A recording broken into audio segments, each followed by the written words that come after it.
Welcome to episode 14 of Japan Foundation's Pop Culture series and the third episode in our special Japanese Girls Culture series. I'm Suki Mio from Japan Foundation's New York office with my arts and culture team. Today we will focus on boys' love genre, which has seen a tremendous growth in popularity and became a global phenomenon. As BL grew in popularity in other parts of Asia, it evolved uniquely in each Asian country, taking on new meanings and forms within their own cultures.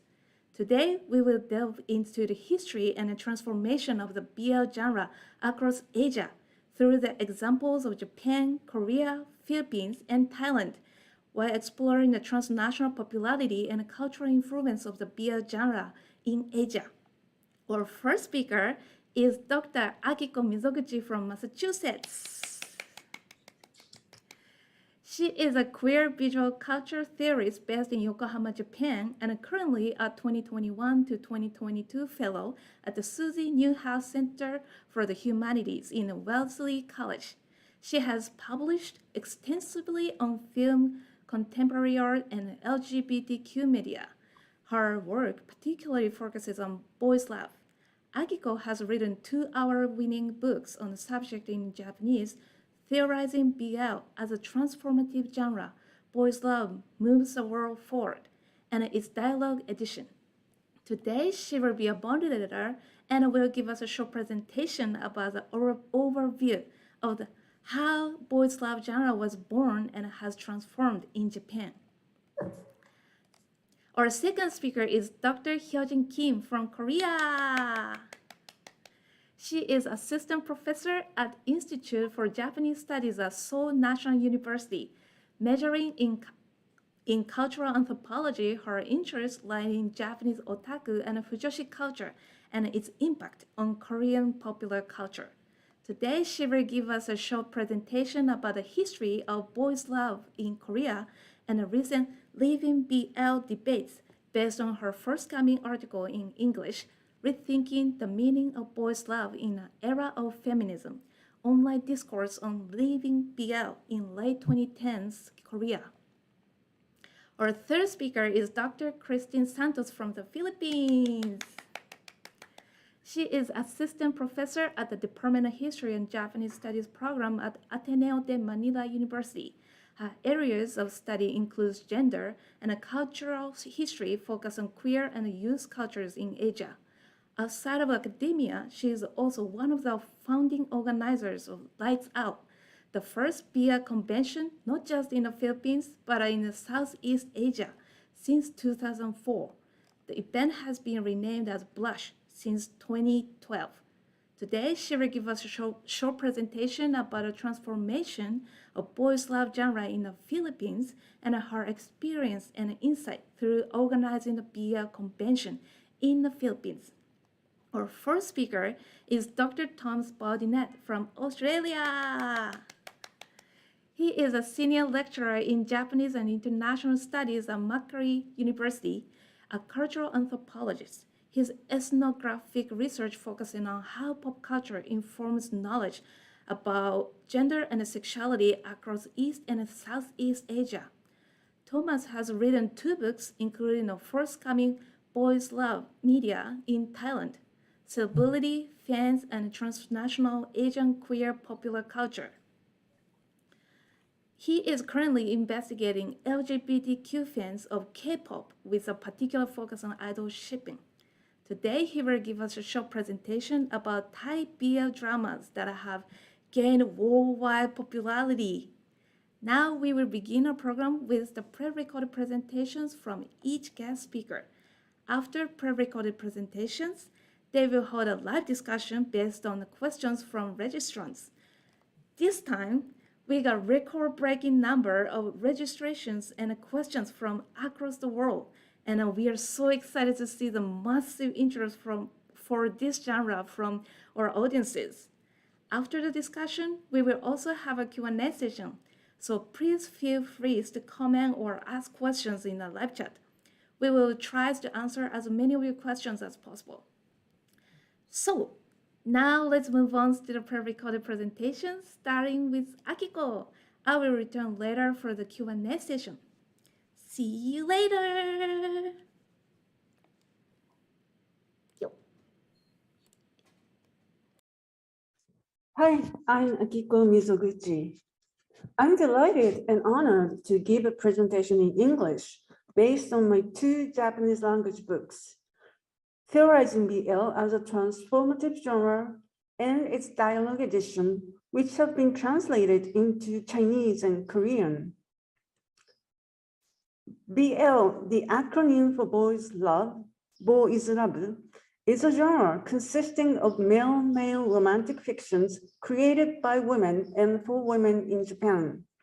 In recent years, the writers, artists, and editors working in the commercial genre produce over 1,000 books annually. Although BL stories are about boys in love with other boys, BL is in fact a highly female-centered genre in which millions of mostly female consumers and readers support hundreds of female editors and writers. BL-inspired or BL-based drama CDs, video games, animated and live-action films and TV dramas are also gaining fans. While the commercial BL genre has been a vibrant industry since the 1990s, it had retained the sense of the niche as well. This changed in 2018 when the TV drama Old Man's Love or Sanzurabu became a phenomenal hit. As this article shows, BL comics, manga, classmates, or dokusei in Japanese, and non-BL manga with 2 middle-aged gay men, What Did You Eat Yesterday? 昨日何食べた? Have come to be loosely identified as BL by the mainstream media that had not been familiar with BL. In this presentation, however, I will focus on commercial BL manga and novels in Japan, including their precursors. This history starts in 1961 and is informed by my autobiography, When and Who Invented BL. I identify Mary Mori's 1961 short novel, Lovers' Woods, 恋人たちの森, as the origin of the larger BL genre. Published in a literary magazine for general readership, Lovers' Woods is not technically BL, but it employs many of the tropes such as seme, aggressive, uke, passive roles assigned to 2 beautiful male characters, and the passive character playing a tricky role embodying a feminine beauty, as well as a boyish charm. In addition, the fact that Mori, Ogai Mori's daughter, declared in her published essays that her protagonists had nothing to do with actual homosexual men is important. The 1970s saw a boom of shoujo manga, girls' comics, in which aestheticized romantic stories between androgynous, beautiful boy protagonists, mostly set in the mise-en-scène of the European upper classes, played an important part. Among several artists and quite a few titles of such beautiful boy or boy love bishonen or shonen ai manga, today I will focus on Moto Hagio's The Po Clan, Po no Ichizoku, with Edgar and Alan, Keiko Takemiya's The Song of Wind and Trees, Kazetoki no Uta, with Serge and Gilbert, and Toshie Kihara's Mari and Shingo, Mari to Shingo, with Mari and Shingo. Because I immersed myself in these homoerotic homosexual stories as I grew up, when I realized I was also homosexual, it was relatively easy to accept the fact, even though homosexuality was treated as a taboo or mental illness in the mainstream media. In other words, I was able to become a lesbian thanks to these beautiful boy comics. But I'm getting ahead of myself. The fact that these women manga artists had to literally fight to publish boy stories in the 1970s, while their editors, all of them older men, expected them to adhere to the girl protagonists is well known.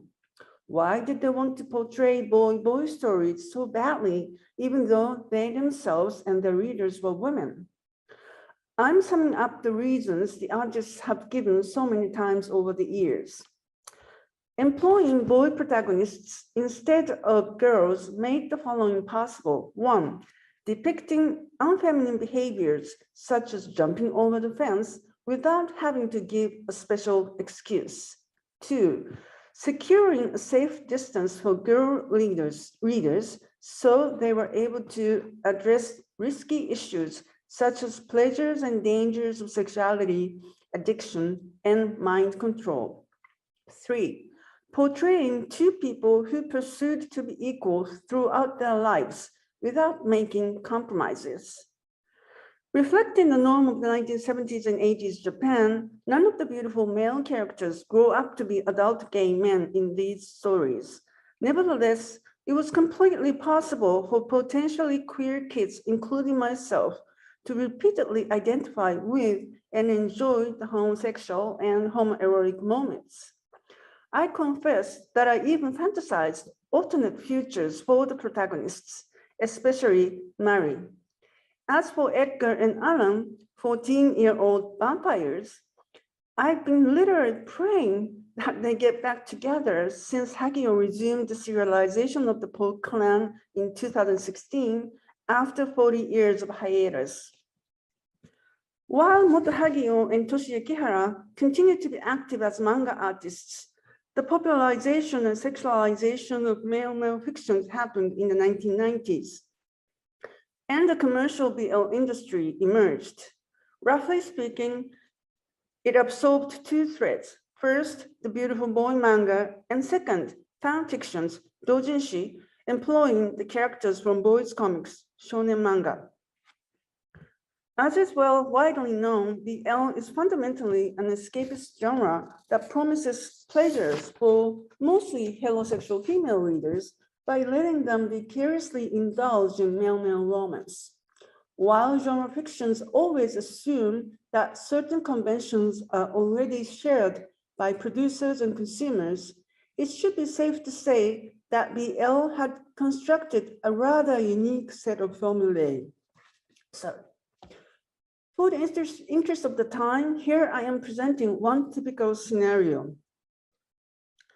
A very handsome, tall, muscular, heterosexual man with a hard jawline, the active character Top Seme, meets an equally good-looking, yet shorter, slenderer heterosexual man with a softer face. This is a passive character, or bottom, or uke.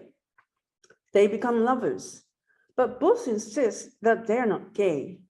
They're in love with each other because, quote, "You are special. I wouldn't dream of dating other guys. That's gross," off quote. Somehow the two drift apart. Someone nice comes along, and one of them tries to have an affair with this guy, but Seme finds himself important, and Ruke suddenly becomes sick in the stomach. In either case, the affair could not be committed. They realize that they need to get back together. They vow to stay in the ultimate and endless love. On one level, in a formulaic BL story, two men imitate heterosexual romance.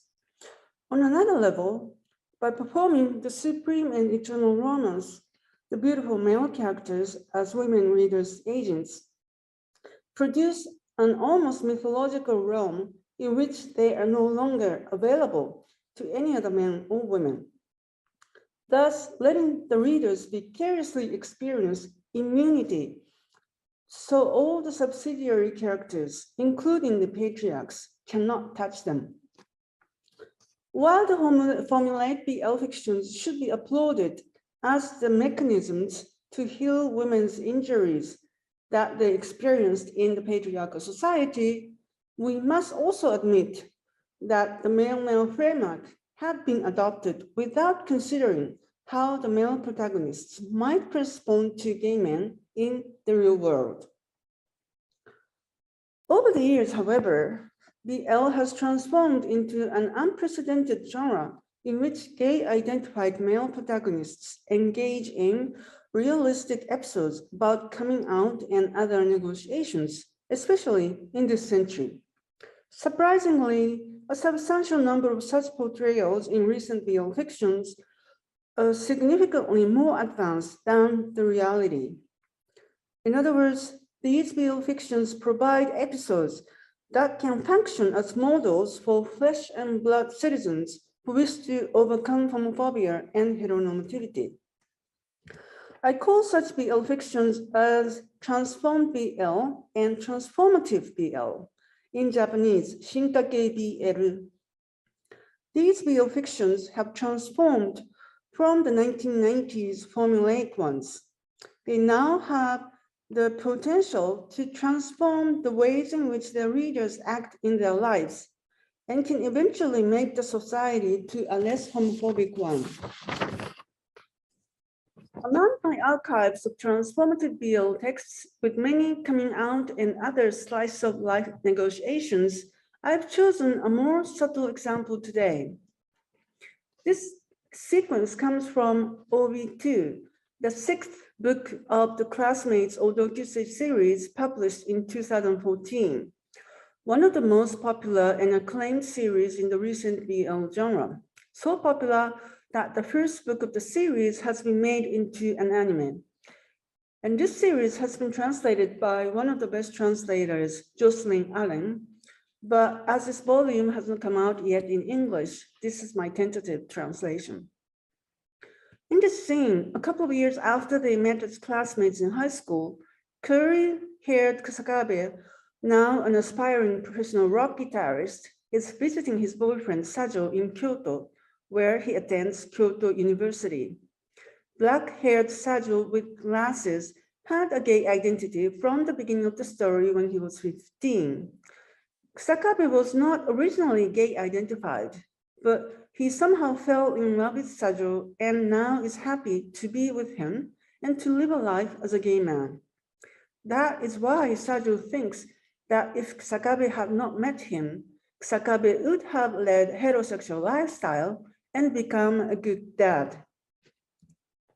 In the third frame on the second centerfold, Kusakabe tells Sajo, quote, "You can't get everything, can you?" Off quote.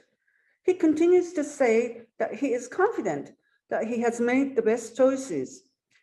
These statements show how artist Asumiko Nakamura thought beyond the surface of her male characters, because it is true that, gay or straight, we all have to make choices, and choosing one always means giving up the others.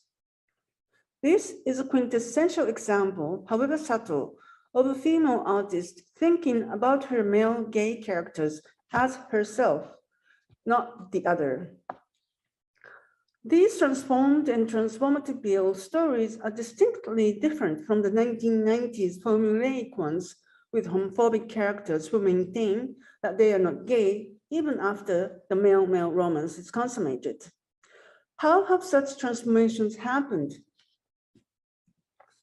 For veteran fans, reading BL means living BL, that is, to live the life of a BL community member in addition to vicariously living that of beautiful male protagonists.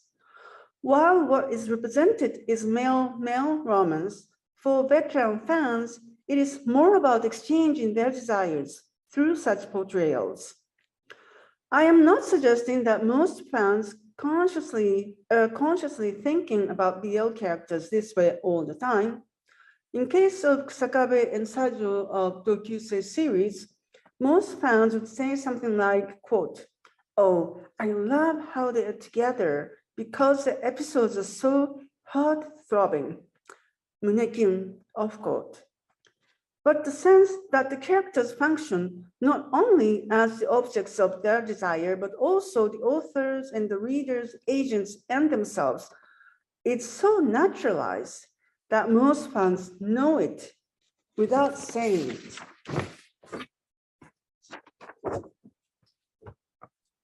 Asumiko Nakamura has recently posted on Twitter around the time of Tokyo Rainbow Pride, TRP, quote, I always feel that I am ignorant and need more learning. So since I create works about diverse sexualities, I am always thinking that I should pay attention to various issues and make note of them in my mind, off quote.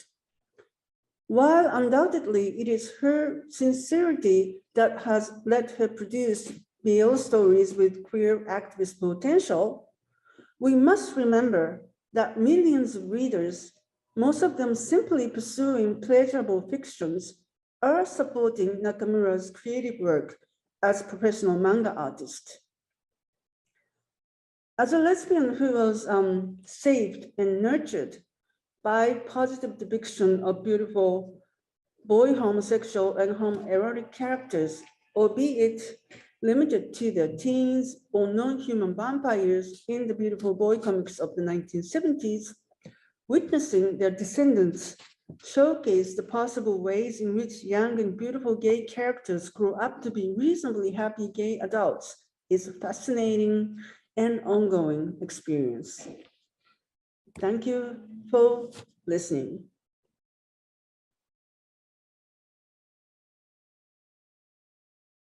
Everyone, I'm Hyojin Kim.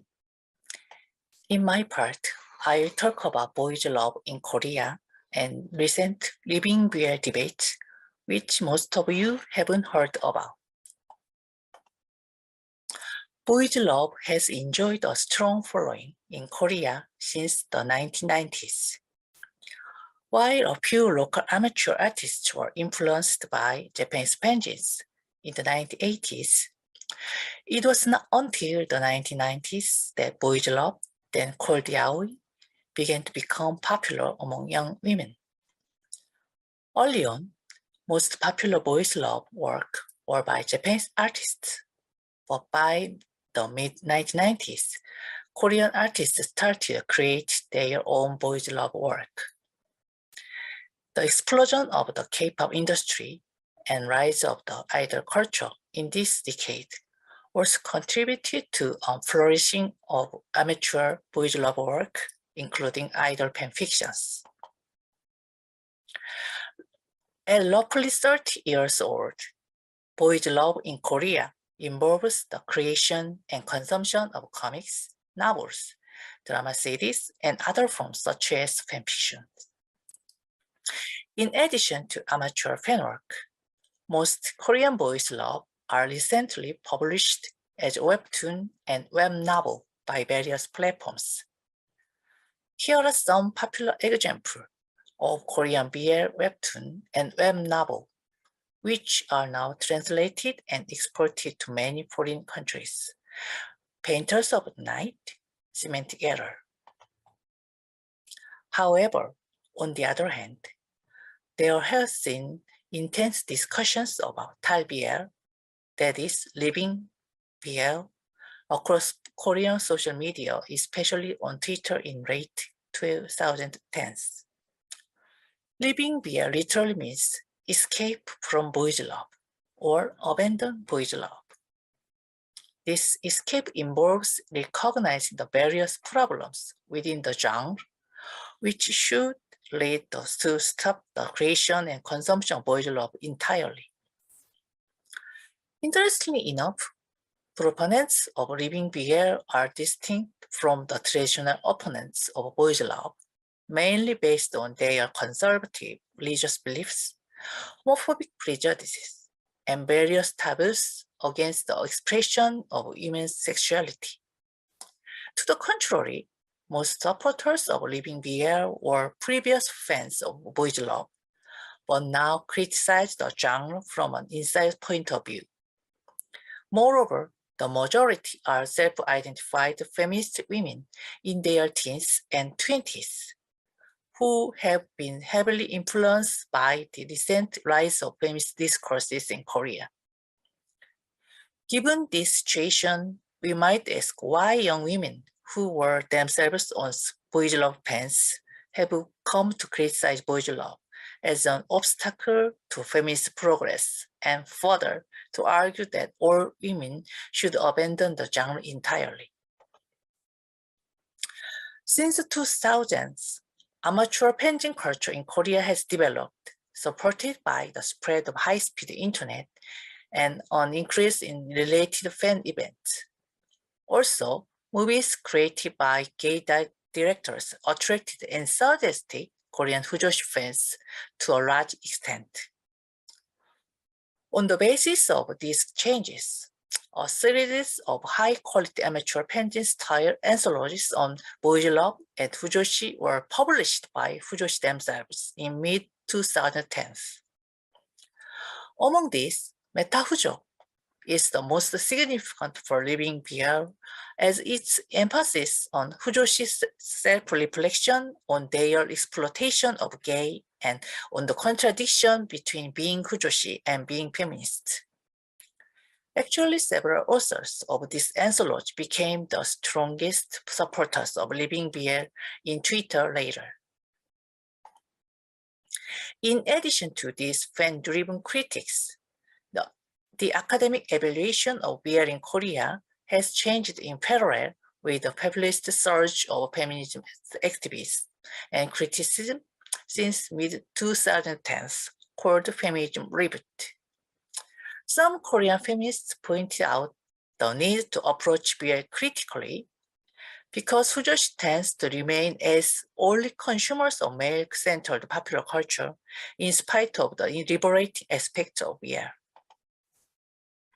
Let's see the logics of living BL in detail. There are three types of logics in living BL as written in this page, each of which has its own contexts and arguments. The first type of living BL is based on homophobic stance against real gay. For instance, the image here, which has been circulated in Twitter, contrasts an image of two idealized beautiful boys together and their romantic love typical of BL above, with a real gay couple below who are enjoying anal sex with the submissive partner additionally suffering from various diseases. This kind of living BL criticizes boys' love as an idealizing and glorifying gay men, ignoring the ugly truth about male homosexual activity on the basis of homophobia. Second, this type of living BL argument focuses on the coupling and its power relation. Here, the relationship between seme, the penetrator, and the uke, the penetrated, directly mirrors that between a man and women in Korea society because seme is active and strong and uke is passive and weak. Also, it argues that most sexual intercourse depicted in boys' love is rape, which may be utilized to justify rape in the real world, as boys' love often shows that uke is submissively controlled by the seme through rape. The last logic of living BL is closely intertwined with the resurgence of feminism in the global cultural field. This argument has emerged in the context of recent global movements in the entertainment industry, including #MeToo and the push for equal pay for women in Hollywood. It attempts to evaluate all popular culture content on the basis of feminist criteria, especially with the emphasis on independent and active female characters. In this respect, boys' love entirely fails to meet the requirement for politically correct content because the genre is basically centered on the depiction of romance between male characters by excluding and marginalizing female characters. Until now, we have seen the logics of living BL in Korea since the late 2010s. On the basis of my analysis on the logic of living BL, we might conclude that they are based on the same hypothesis that representation, fantasy, and reality are fundamentally the same. In essence, representation is merely a reflection of reality. Fantasy is considered as false. but we already know that things are more complex and complicated.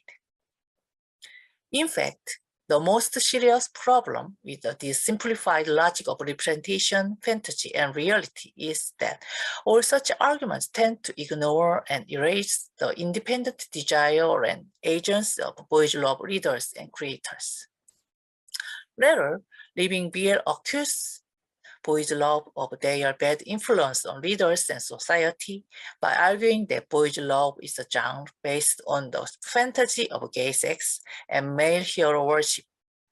Accordingly, full responsibility to lessen the discrimination suffered by women is possibly imparted on boys' love authors. Blaming boys' love and its creators has recently led to an unexpected negative side effect: the cyberbullying of boys' love authors. This is especially severe for the creators' work dealing with problematic themes such as rape and romance between adults and teenagers, who are frequently subject to comments regarding their authors' presumed immorality and even semi-criminality. I would like to wrap up my presentation with a paragraph from my article on Living BL. It is important to remember that BL manga was created in Japan at the beginning of the 1970s and welcomed in 1990s Korea. And in both contexts, its popularity stemmed from the fact it was virtually the only genre that enabled women to express and explore their sexual desires and transgress the boundaries of masculinity and femininity. This history is a critical point that the proponents of Living BL has failed to address. Thank you for listening.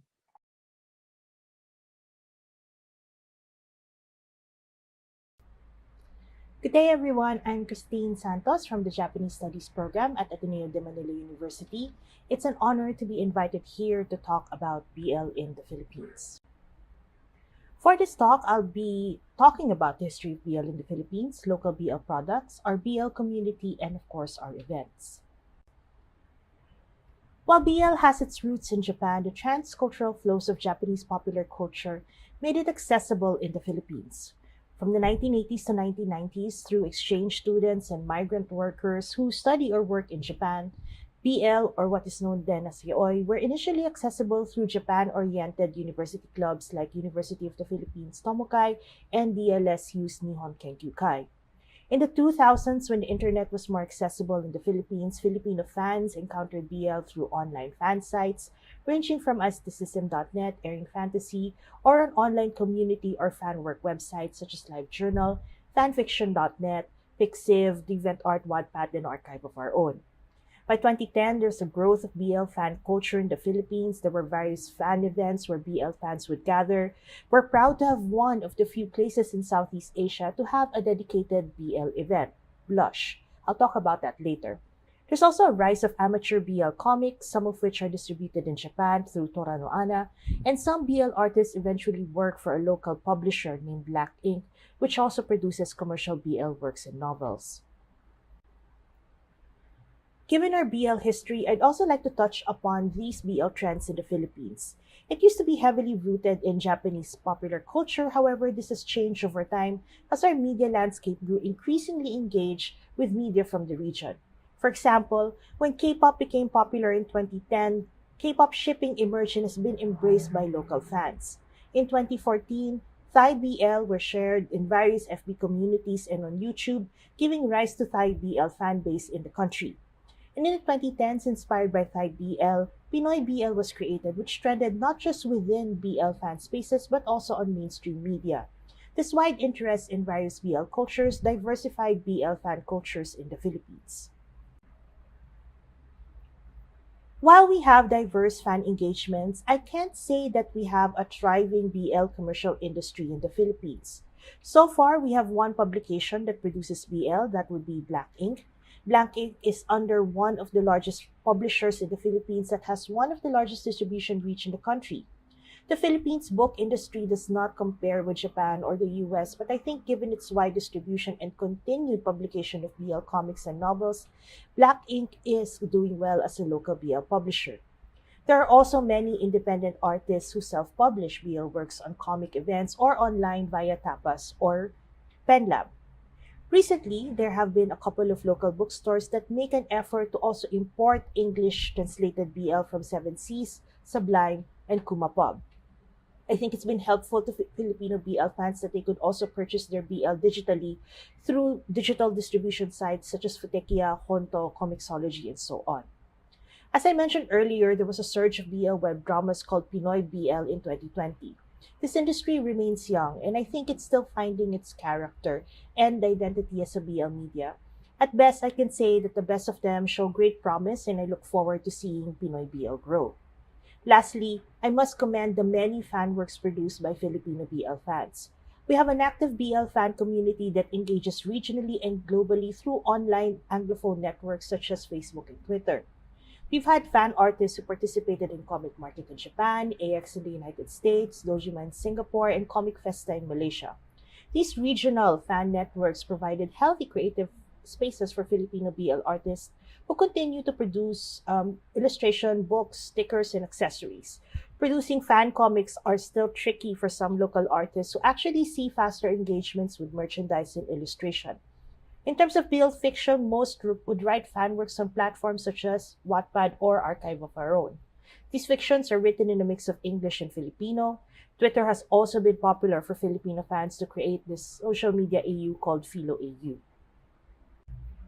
For a deeply conservative Catholic country like the Philippines, I'm happy to say that we have a diverse array of BL fans, from both young and old, women, men, and queer consumers.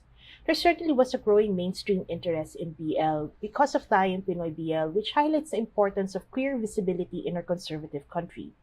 The fans are also not centered in Manila but are increasingly across the archipelago who connect with other local and global fans through social media. Facebook groups and group hashtags have been pivotal in keeping these communities alive. They would also share their fan works on these places I've mentioned earlier. For some who enjoy making BL comics, Tapas and PenLab have been very important spaces for BL comics.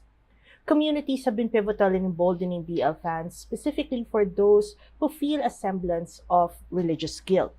Physical and virtual events help facilitate a sense of belonging.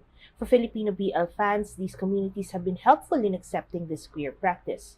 During the pandemic, physical events became virtual as people celebrated their ships online or through cup sleeve events where an organizer prepare fan goods such as cup sleeves and celebrate their ship by distributing these fan goods within a city or across the country.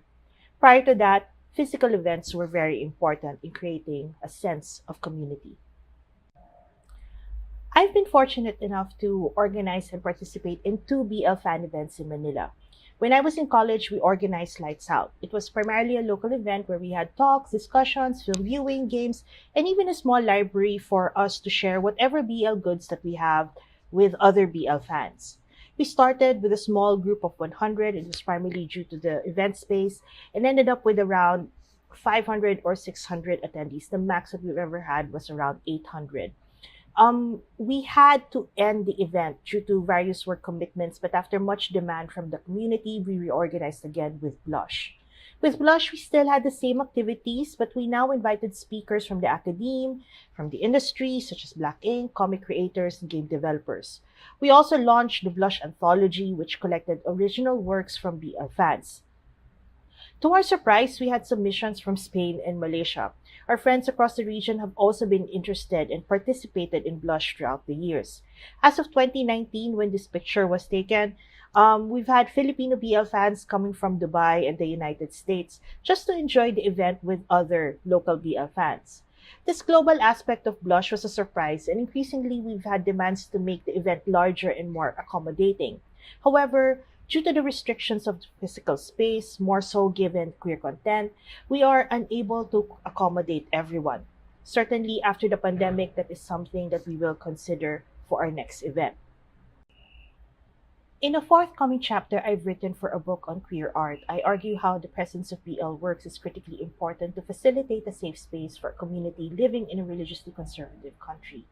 Because BL consumers understand how this queer material is outside normative notions of media in the Philippines or in the region, BL fans, event organizers, and creators find ways to safely negotiate these queer works to protect this media they truly enjoy. This means that within public spaces, they consume and produce BL that would not catch the scrutiny of a conservative public. Take this cover of the Blush anthology by the Malaysian artist Kid Chan. This cover gives ample BL visual cues without having to depict something overtly sexual. This doesn't mean that sexual content is discouraged, but organizers and creators tend to at least put a safe public front. Artists who produce BL works, such as Cinnamon Rub, do write sexual content, but its covers are properly labeled as BL and is sold to people of legal age. Blush, as an event, also have age guidelines. For anyone underage who wish to attend the event, they need to have a legal guardian who understands BL culture. BL fans have developed various strategies to circumvent the conservative populist structures that consider their queer works as obscene or irrelevant. BL event organizers serve as allies to create deliberate spaces that exclusively invite participants who are actively aware that they are consuming queer works. Self-censorship also becomes an important practice among BL fans who continue to create works in order to connect with other BL fans. In bravely exposing themselves in these conservative publics, these fans are producing a room of difference where they can still act their queer practices without feeling threatened. The importance of these emerging BL events in the Philippines and maybe Southeast Asia showcases the relevance of visibility through BL and the use of these BL works to negotiate queer safe spaces for queer expressions in the region. The presence of these BL fan cultures in the region highlights their ongoing negotiations to produce a safe space amidst conservative populist environments. In this journey, the process is as important as the goal. While there would never be a perfectly queer safe space in the region, these examples highlight that it is not impossible to work for a queer safe space in Southeast Asia. And on that note, I'd like to thank you for your time. I look forward to hearing your comments and questions, and please do not hesitate to communicate with me through my email or on Twitter. Thank you, everyone.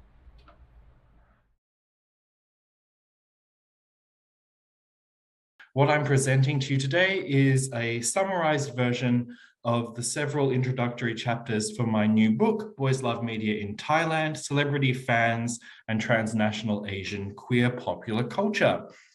So boys love has entered Thailand. It has actually been a prominent subculture within Thai society since the late 1980s and 1990s amongst middle-class young women, as well as members of the LGBTQ community, particularly same-sex attracted men, who were consuming fan-translated Japanese manga that were distributed informally both in marketplaces and online since the 1990s.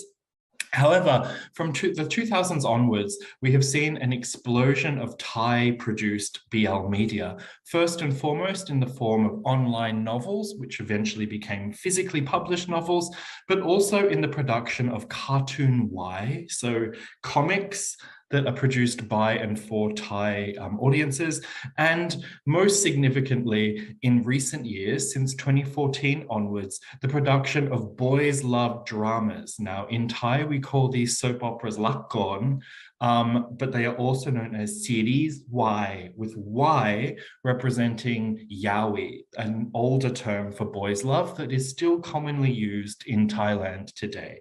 So I want to talk to you about these Thai boys love media in today's introductory lecture. So first and foremost, we've seen this huge explosion of Y novels. So these novels written mostly by same-sex attracted men as well as cisgendered heterosexual women, so both, that discuss and focus on the love between beautiful male youths. And this is a deliberate and explicit response to the popularity of boys love manga and anime within Thailand. So most of these novels were originally written online and posted onto online discussion boards such as Dekdi or Pantip. And eventually the significance and the popularity of these media led numerous publishing companies in Thailand, most significantly Jamsai Publishing, who are a romance publisher, to license a number of them in physical copy. And these have become a significant subculture.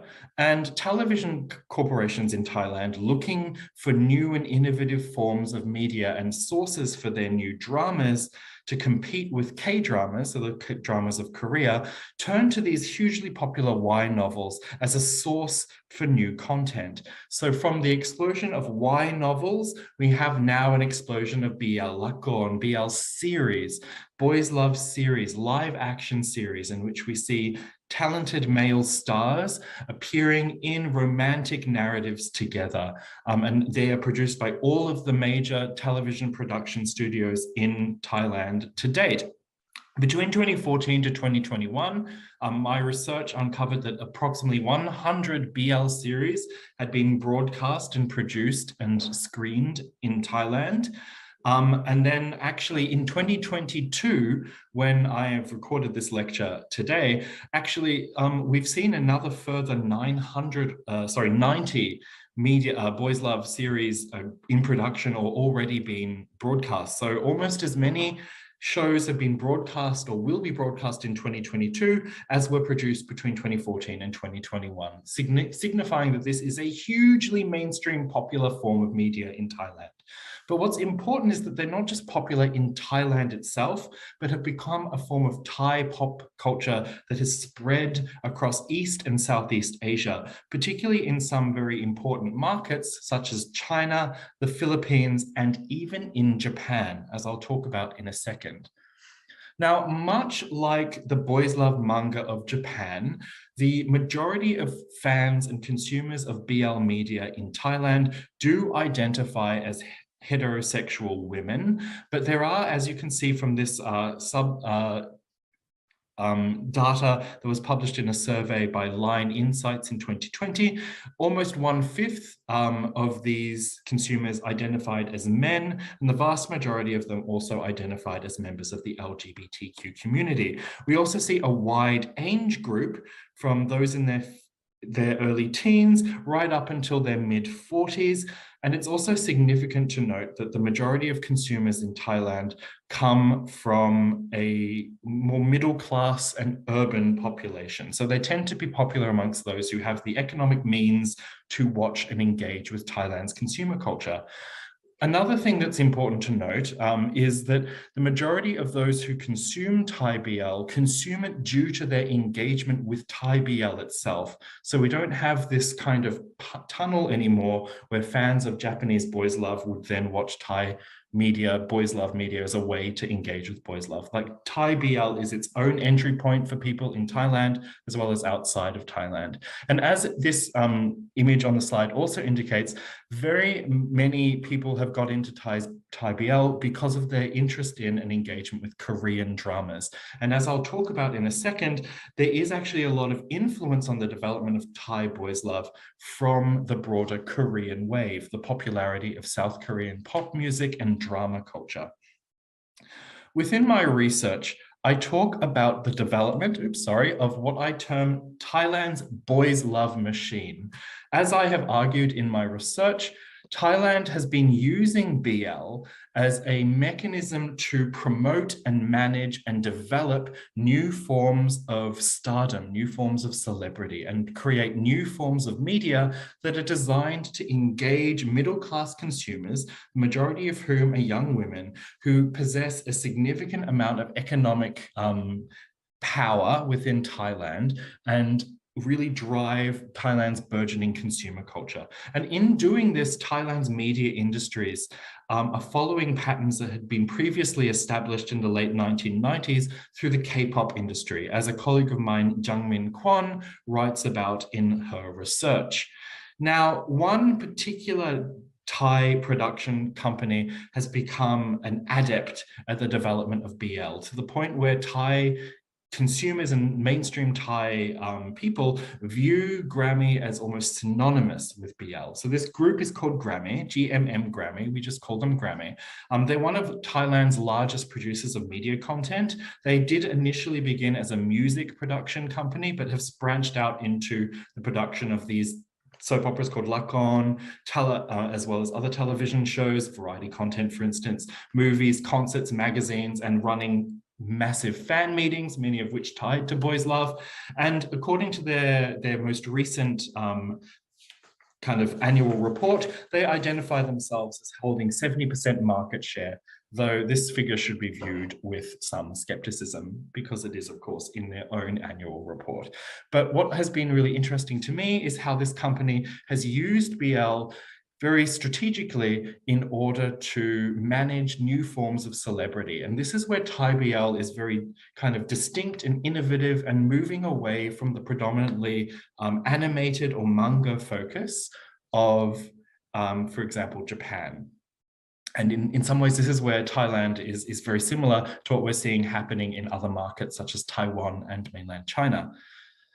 So GMM Grammy have kind of positioned many of their stars into these pre-made couples, what we call ships, from a term shipping, which refers to fans reimagining kind of celebrities in homoerotic couples. But rather than this being a bottom-up fan practice, what GMM has done is identify some of their more popular talents, male talents, and then put them into a Boys Love show together.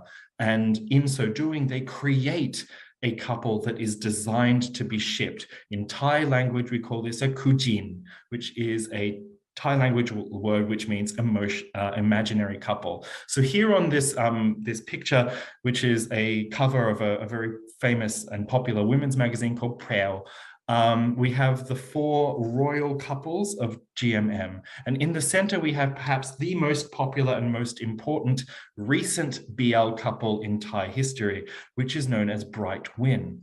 So Bright Wachirawit and Win Metawin are one of the most popular Boys Love couples in Thailand today. We call them Bright Win. They were the stars of the breakout hit Together the series, Pro Lao Kugan, because we are a couple. That's the name in Thai.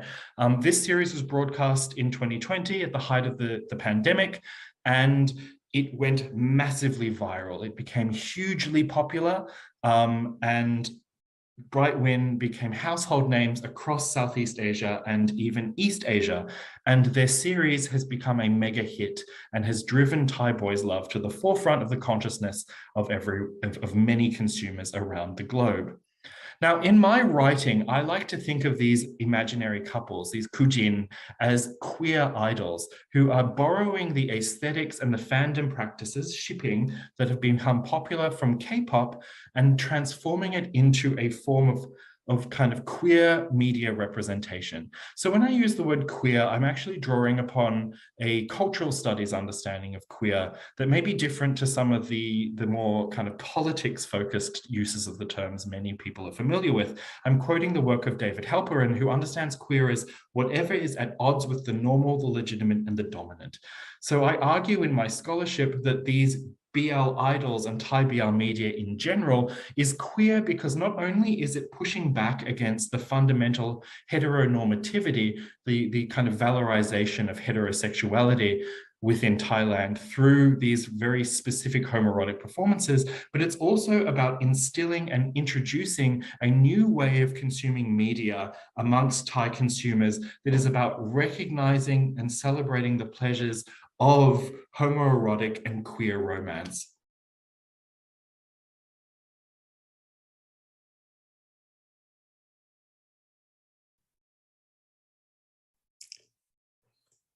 Hi, welcome to the live session part of the webinar.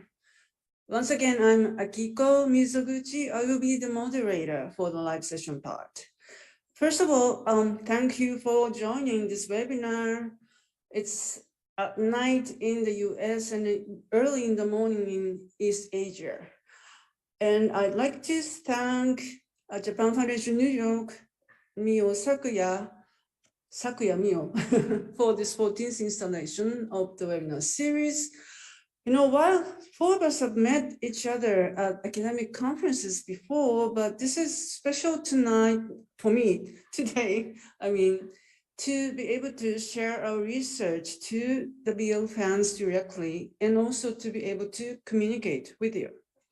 And I'd like to thank my co-speakers for their informative and concise presentations. We have presented on BL in Japan, Korea, the Philippines, and in Thailand. And actually, we received nearly 400 questions from the registrants, and I hear that this is a record high number. We are so excited, and I appreciate your interest and enthusiasm from the US, the Philippines, Paraguay, Mexico, Australia, Brazil, Japan, Indonesia, Korea, Netherlands, and Italy in the random order. I read all 400 questions, but obviously I cannot take all 400 questions, so I have grouped some questions together and paraphrased the questions. So here we go. Firstly, I want to start with the very basic stuff about the terminology, about yaoi and fujoshi. Yaoi, of course, for those of you who are familiar with the Japanese term yaoi, it comes from yamanashi, ochinashi, iminashi, which roughly corresponds to no climax, no punchline, no meaning. Originally a self-derogatory term that was used by doujinshi creators. And then this term was then adopted by some people to talk about the phenomenon itself in the 1990s. But at the same time, around 1995, the term boys' love started to be used in Japanese. And in the 21st century, especially around 2010, the term BL has gained more currency. And as I said a little bit in my presentation too, after 2018, when that huge hit of Sons in Love, the TV drama, the term BL has really swept the floor, so to speak. However, importantly, we need to note, so someone asked if does the term yaoi completely obsolete by now? Well, in speaking in Japanese, it does feel a little obsolete. Many people know of the term, but as being in the old term. But it's slightly different in English, because in English, the term yaoi has been used for longer. I like to say, especially because of the famous yaoi-con that happened starting in 2001 and up until 2017. And as I understand it, when they started this convention earlier, the term boys' love, which is the sort of a Japan-English term, in English, it carried the connotation of pedophilia early on. So they did not want to use the term. That was another reason the term yaoi continued to be used. So that's the difference between the speaking Japanese and speaking English. Another term, Fijoshi, of course, Fijoshi means literary meaning, rotten girl, which sounds pretty bad. And in Japan, when this term started to be used in mass media around 2004, that was the year when Trainman, Densha Otoko, was made into a film. Then we, the fans, BL fans, were really upset because the people in the mass media were making really nasty programs and articles. However, BL fans were so flexible and resourceful. I remember by 2007, we were calling ourselves Fijoshi, rotten girls, with pride almost. And we were starting talking about, of course, we are more complicated and sophisticated than people who just eat raw vegetables. We are more into like fermenting. Rotten sounds bad, but why don't we think of it as fermenting the raw materials? You know, so, and also I would argue that the reason why BL women fans are so quick in adopting this originally derogatory term was that many veteran fans do consider themselves as sort of members of sexual minority, even though they may be cisgendered heterosexual women. They have this sort of a BL sexuality, so to speak. So those are just two terms that I wanted to explain in the start. Does anyone want to add the speakers? Yeah, sure. I'd like to speak at least with how yaoi also gained some traction in the Philippines and how it has been heavily associated even. And, you know, I teach a portion of my class about BL culture that even my students to this day would think yaoi is specific to sexual content. BL with sexual content, which is of course not the case at all, you know. And I think part of the development of the term in the Anglophone spaces is that many fan spaces have used this to categorize the presence of sexual content in whether yaoi fictions or yaoi comics, and there has been strong associations with that. So if it's something pure, if it's just romantic, they would refer to it as shota, but that's another discussion altogether. Shota. I know, I understand. And then for more sexual content, it's become yaoi. And hence, for example, with Blush, we made an active effort that when we reconceptualized in 2012, we wanted to follow what was happening in Japan, where let's look at it not within these labels, but look at it as boys' love. And in fact, increasingly, it's become more inclusive, I think, in terms of discussions. And a lot of fans are also now embracing the idea of boys' love in a much more diverse manner. So, okay, good, thank you. Thomas, did you want to add something to? Yes, so I just wanted to talk about this term yaoi, how it is, as I mentioned in my pre-recorded lecture, it is the dominant term that is being used in Thailand to refer to this media in the truncated form Y series. But at the same time, the global fandom for these Y series has adopted this concept of BL. So most international fans of Thai Y media would refer to it as Thai boys love.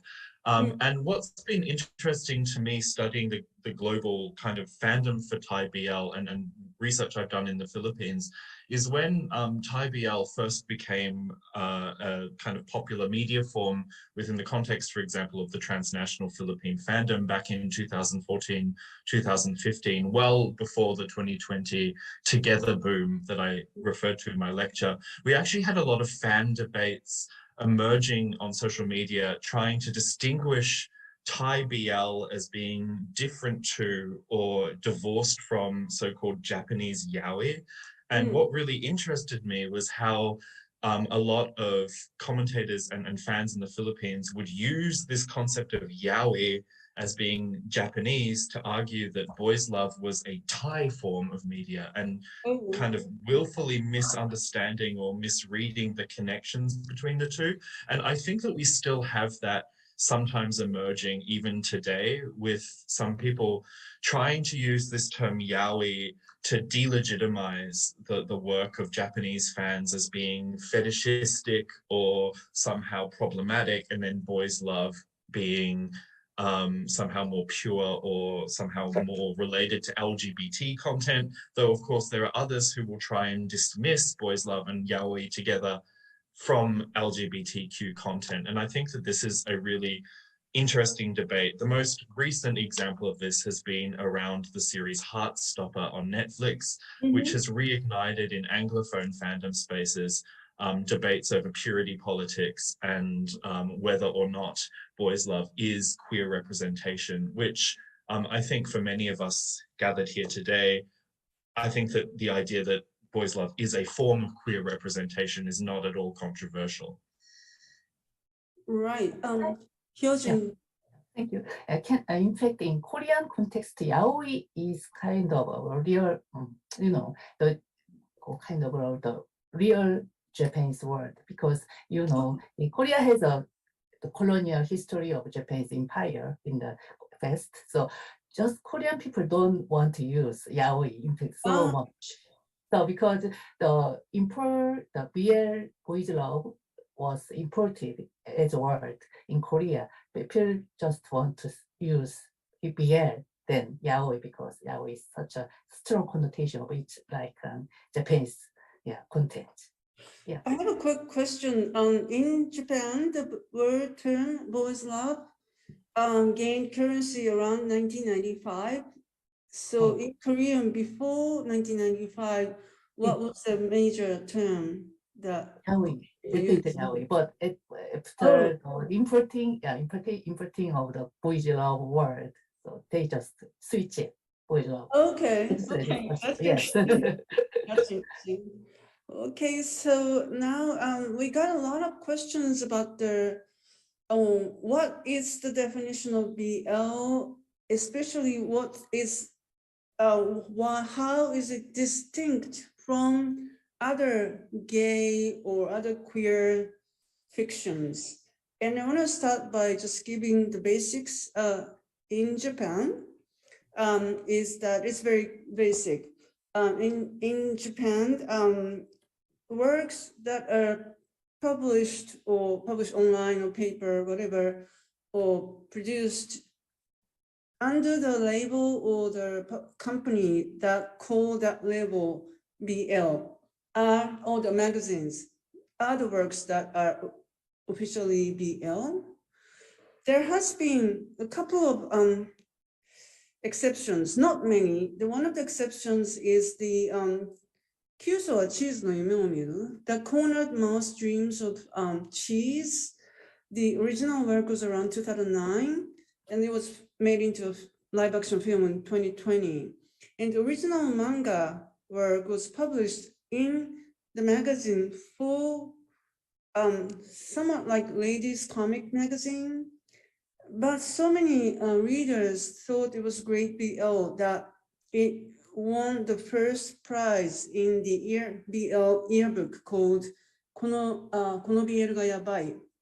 And when that happened, the editors checked with the publisher and the mangaka, Mizushiro Setona, if it was okay to list it as a BL work. And they said, good, okay. So that was a famous example. And talking about the film, I want to quickly add that because a lot of people have asked about the films, such as Call Me By Your Name, 2017, do you call that film BL? Well, strictly speaking, I don't call it a BL film, but yes, a lot of people who like BL went to see the film and loved it. And this relationship between overlap of the audience is not a new thing. I would say the film Morris from 1987 was the early example in which in Japan, the Morris was a big box office hit with mostly female audience members. Like elsewhere, in the US, probably in the UK, gay men went to see it more than probably women. But in Japan, it was a huge hit because of the women. And I was wondering if Thomas and Kirsten can talk a little bit about the distinction from your perspective, the research.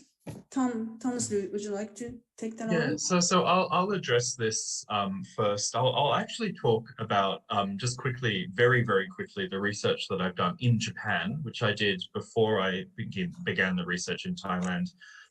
So I've done a lot of work with Japanese gay men who consume various forms of media. And one of the big major findings of my work, which shouldn't at all be controversial, but in Japan can sometimes be considered a controversial position, is that there are gay men, cisgendered gay men, who read and enjoy boys' love. and that's a thing. And that there is a theory within media studies that we call the uses and gratifications approach, in which we try to make sense of how people consume without taking into account questions of genre. And if I was going to maybe draw upon more kind of classic literary theory, or think about the behavior of fans, there was this phenomenon known as BL no nioi, so the smell of BL, or what is known as nioike, so something that feels like it has the whiff of BL. And there are many examples of this. And a colleague of ours who isn't here, Aoyama Tomoko, has written, for instance, about how for some Japanese readers in the post-war period, the fiction of Natsume Soseki and his novel Kokoro had a whiff of boys' love. And that is not, of course, that's a seminal piece of modernist Japanese from the end of the Meiji period of boys' love. But it has it was read and understood that way through many fans' effective engagements with homoeroticism. We also have examples of this in Thailand with a film called Love of Siam, Rakheng Siam, which centered on the romance between two young boys in high school, Mu and Tong. And the film was marketed as a standard rom-com. In fact, the film was famously marketed as if it was a heteronormative love story between two straight couples. But then when people visited the film and watched it, actually the true romance was between the two male leads, which had been hidden from the marketing campaign. And that film is now retroactively considered to be what in Thai language is called Nang Wai, which means a boys' love film or a yaoi film. But at the time it wasn't. But who went and saw it?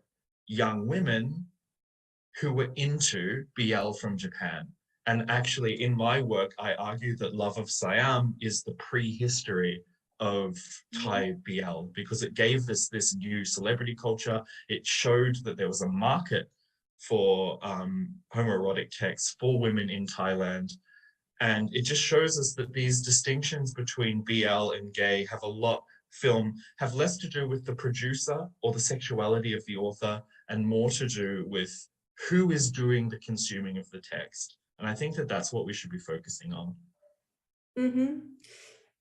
Just quickly, it was interesting what you said about Kokoro, because I relatively recently reread it, because the gay small theater Flying Stage made a definitely gay adaptation of the play, of the story into making it a play. But when I reread the story, it is definitely very homoerotic. You know, yeah, no, I reread it recently too, and I was the same. I'm like, oh god, yeah, Sensei and Watashi, they're in love. Yeah, the way how Watashi can spot a sensei on the beach from this distance, oh my god. And that kind of tentative courtship at the beginning where they're swimming together, it's BL. But of course, but I wanna warn us to not to call it BL, because to retrospectively apply the contemporary term to the era, the different era in the past is not really accurate. But anyways, Kirsten, did you want to talk a little bit about? Yes, similar to Tom, I think the audience plays an important part in creating these definitions as they try to make sense of these queer media. In the case of the Philippines, queer media is so limited that their awareness of it is either, through film, or for younger generations, it would have been through BL media or yaoi media, which was the more latent term in the early 1990s. In fact, there was in 2000, I think around 2011 or 2012, there was a television drama called My Husband's Lover, which featured a gay couple. It's part of this telenovela drama, soap opera-like drama on TV. And it's interesting because television shows latch on the consumers of yaoi, trying to create a connection between, is there a connection between yaoi and this? And of course, there were interesting discussions within the gay community, within fans of yaoi, on creating distinctions between the two. And I think increasingly as these kinds of media are becoming more visible in the Philippines, these kinds of discussions continue. It's similar to the yaoi debates in Japan in the 1990s. The Philippines is undergoing through that right now as more BL media is being available and accessible here. Okay. And okay, then we also got a lot of people asking very important basic questions about why do you think BL is so appealing to women? And of course, in my pre-recorded presentation, I talked a little bit about the 1990s formulaic ones, in which those narratives that allow women forget about their roles as women in the patriarchal society and can enjoy the male-male narratives and even get their injuries healed. And more in general, not just the 1990s works, but more contemporary works, including them and including the precursors, BL, the male narratives, beautiful male narratives, allow women to easily identify with seme, uke, and overseer position, and also to really almost ignore if there is a differences between the character and myself, but can focus on the similarities even more strongly.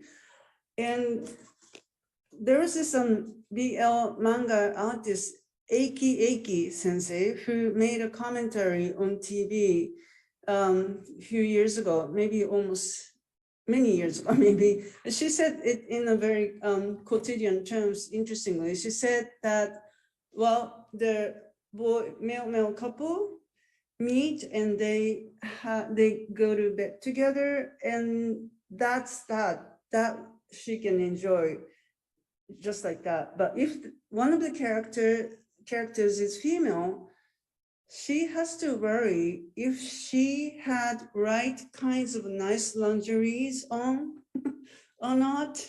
So that kind of things do not have to interrupt her pleasure when she creates and read BL. And for this one, I would like to invite Hyojin to discuss further, because your pre-recorded presentation was talking about people who are trying to leave BL, criticizing BL. So that way you were kind of highlighting from the other way around, maybe, what BL's pleasure is about, please. Okay, first, I want just to make sure that I'm one of the most strong opponents against leaving BL, in fact. And I just explained the argument of leading BL in my presentation, not agreeing with their arguments. It seems that supporters of leaving BL think that feminists should object to BL because BL are just fantasizing men as hero by excluding women. So they basically believe that content heavily influence on people's perception and make people act or following their content. So from this kind of perspectives, women should abandon male-centered content such as BL, because BL were originally depict the male-male relationship. But as you know, BL are just created and consumed mainly by women. For basically, so for expressing and sharing their desires and our desires. So this page fact tends to be forgotten in living BL discourses in recent Korea. And at the same time, I just want to totally agree with Akiko sensei, and at the same time, in this kind of question, why BL for women, is just a kind of intriguing for me, because people usually don't ask this kind of questions to mainstream content. They always say, asking women why BL, but you know, in the contrary, men doesn't ask men about their liking lesbian content, for example. Right. So yeah, at the same time, I also want to talk about there are still numerous reasons that women love BL, and it's starting with my personal experience in the 1990s, early 1990s. I just feel at the time BL is just liberating so much. I'm a big fan of girls comic in Korea and Japan, but at the same time, BL feels like the opens a new way of seeing the people's relationship more as like more diverse and more kind of challenging to the kind of more this kind of patriarchy and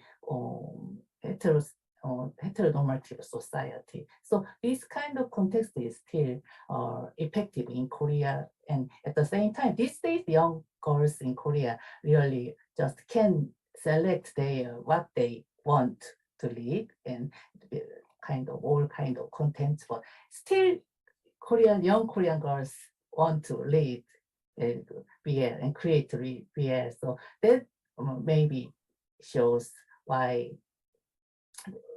kind of the BL is like a more what can I say, more popular than what when I was young. But anyway, but maybe what can I say? Still they are, I think, liberating to young Korean girls, because Korea has changing a lot, but at the same time still it maintains kind of those kind of patriarchal and homophobic at these times. Yeah, good. Yeah, and I think it's very true that what you said, BL has opened up new ways to experiment various relationships and dynamics that the other genres did not allow us to. And I just want to quickly add one thing, is that because people who liked the 70s, 80s beautiful boy manga, who are critical of more contemporary BL, say that contemporary BL fixed the roles of semi-aggressive and the passive uke, whereas in the 70s beautiful boy manga, these boys were more pursuing the equal reciprocal relationship, which is on one level true, but I argue in my book actually, is that because the 90s BL once assigned fixed masculine and feminine roles to both male characters, that allowed people to BL creators and readers to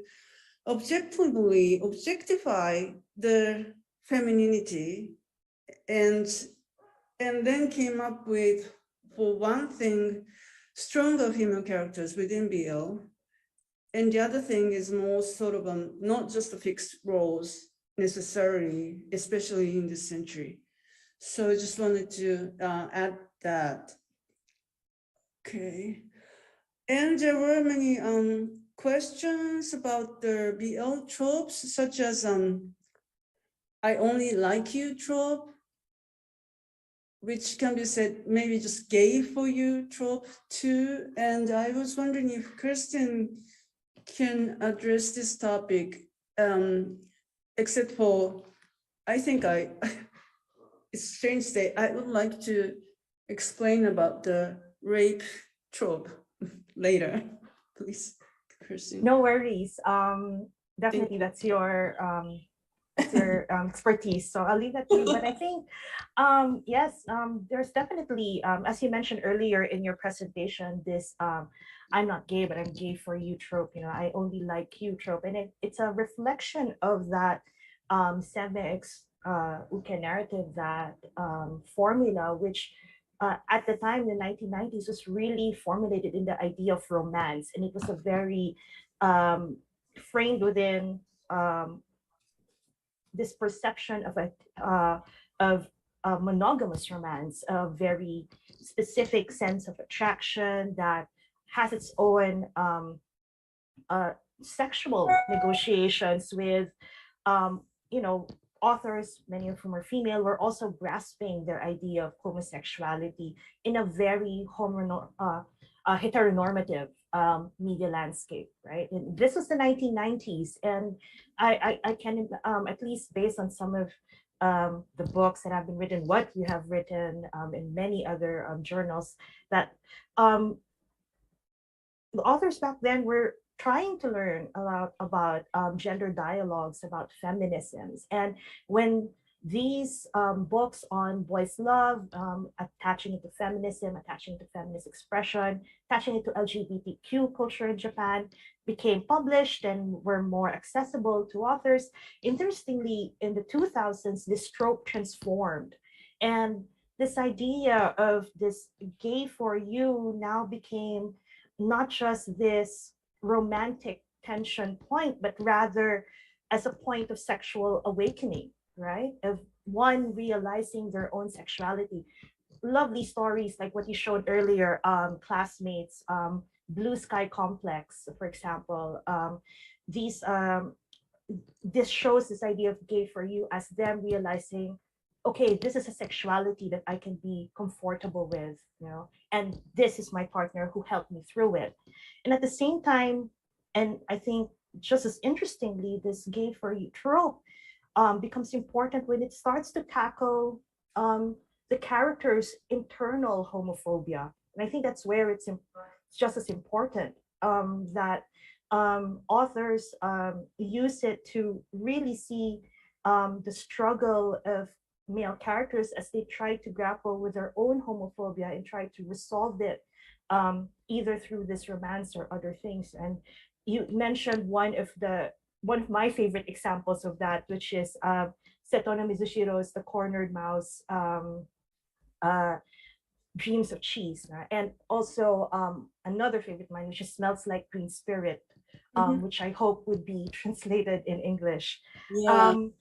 And increasingly, interestingly, this whole gay for, as with BL is a genre of transformation, and increasingly this trope has changed as well. This idea of monogamy is no longer true. We have polyamorous relationships. We have BL that do tackle, you know, people or characters who are now dealing with a larger gay community. So I think the evolution of this gay for you trope from the 1990s, I think we should, you know, forget that and really accept, you know, the transformation of this trope that is more inclusive, that is more that dialogues more with issues on homosexuality. Thank you. Yeah. Tom, I think, wanted to say something as well. Oh, Yeah, I just wanted to very quickly say that, because I've noticed in the chat, some people are mentioning that in Thai boys' love, yes, this gay for you trope still is rather prevalent.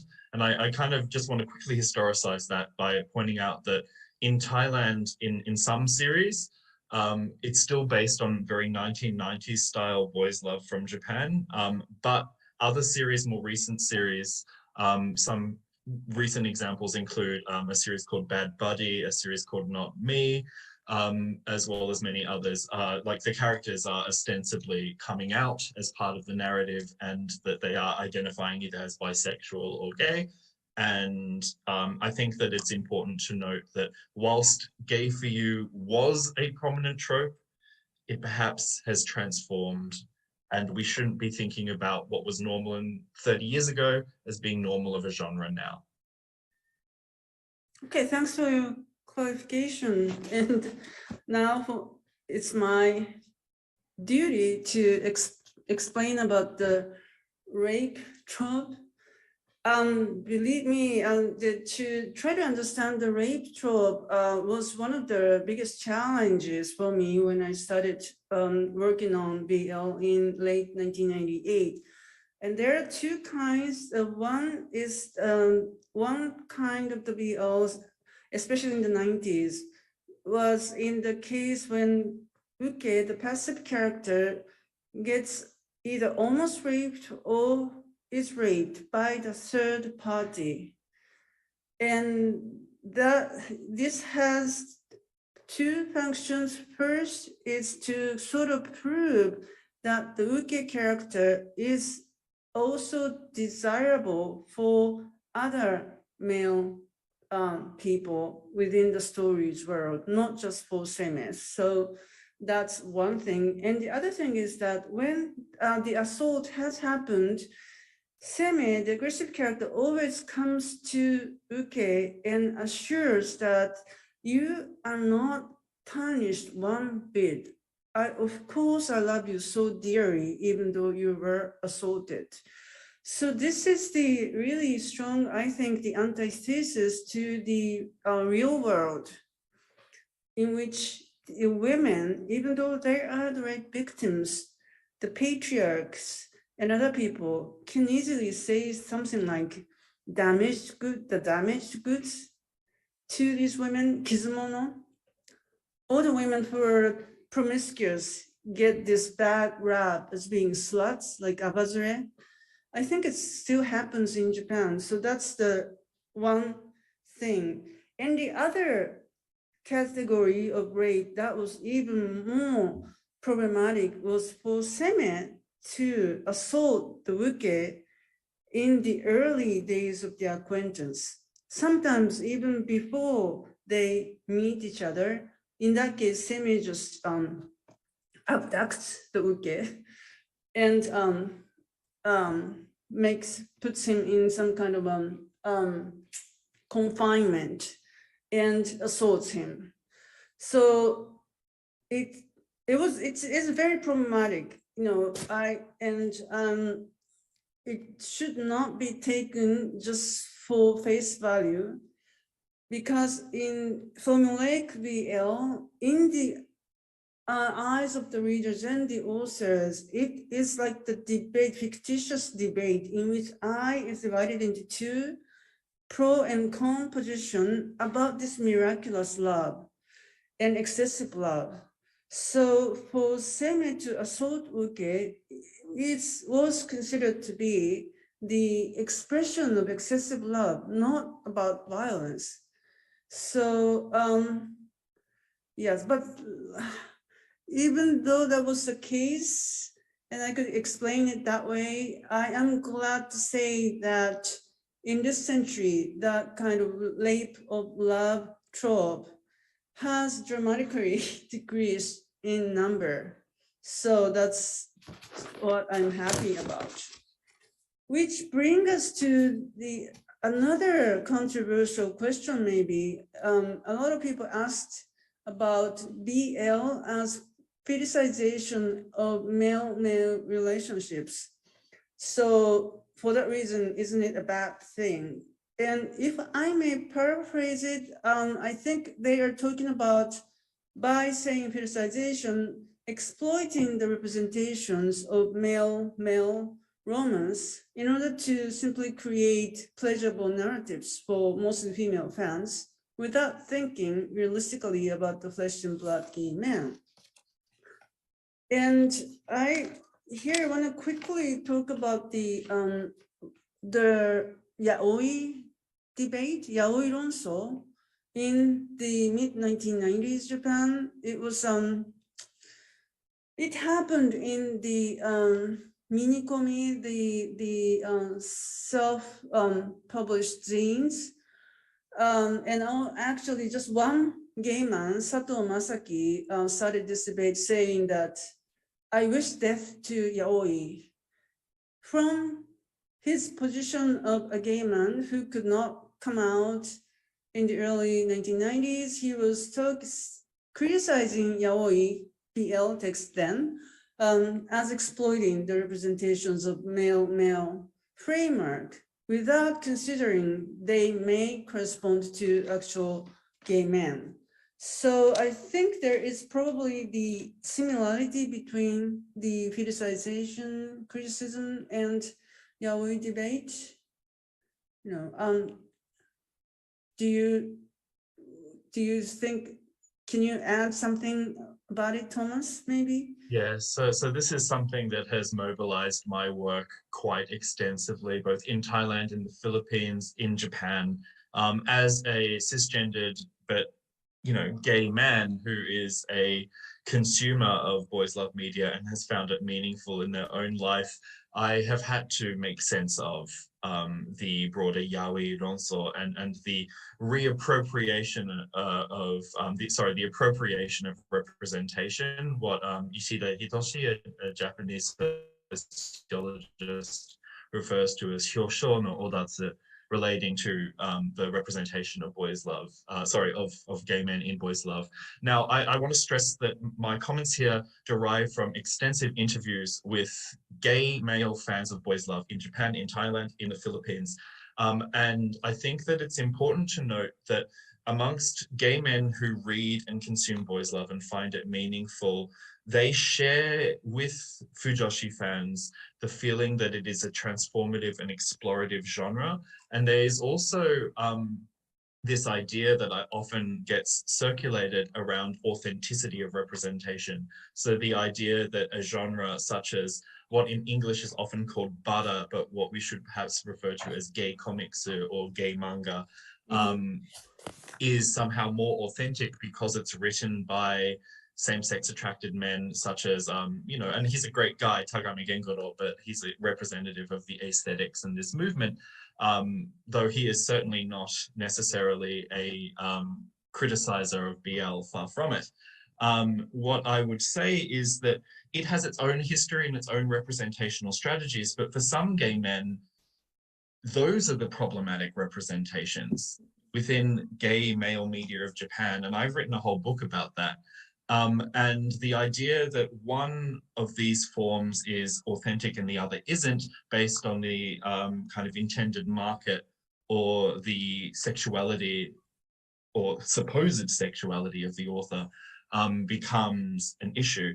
I think that what I stress here often in my research, in my teaching, and in my public-facing activity here is that many same-sex desiring men, as well as gender non-conforming people in Japan, view both gay komi or bara and boys love as fantasy. They're both fantastic, and depending on which fantasy resonates with you, then you lean into one or the other. And I think that it's kind of concerning if we try and project authenticity onto a media text, because we need to question what authenticity is for an individual consumer.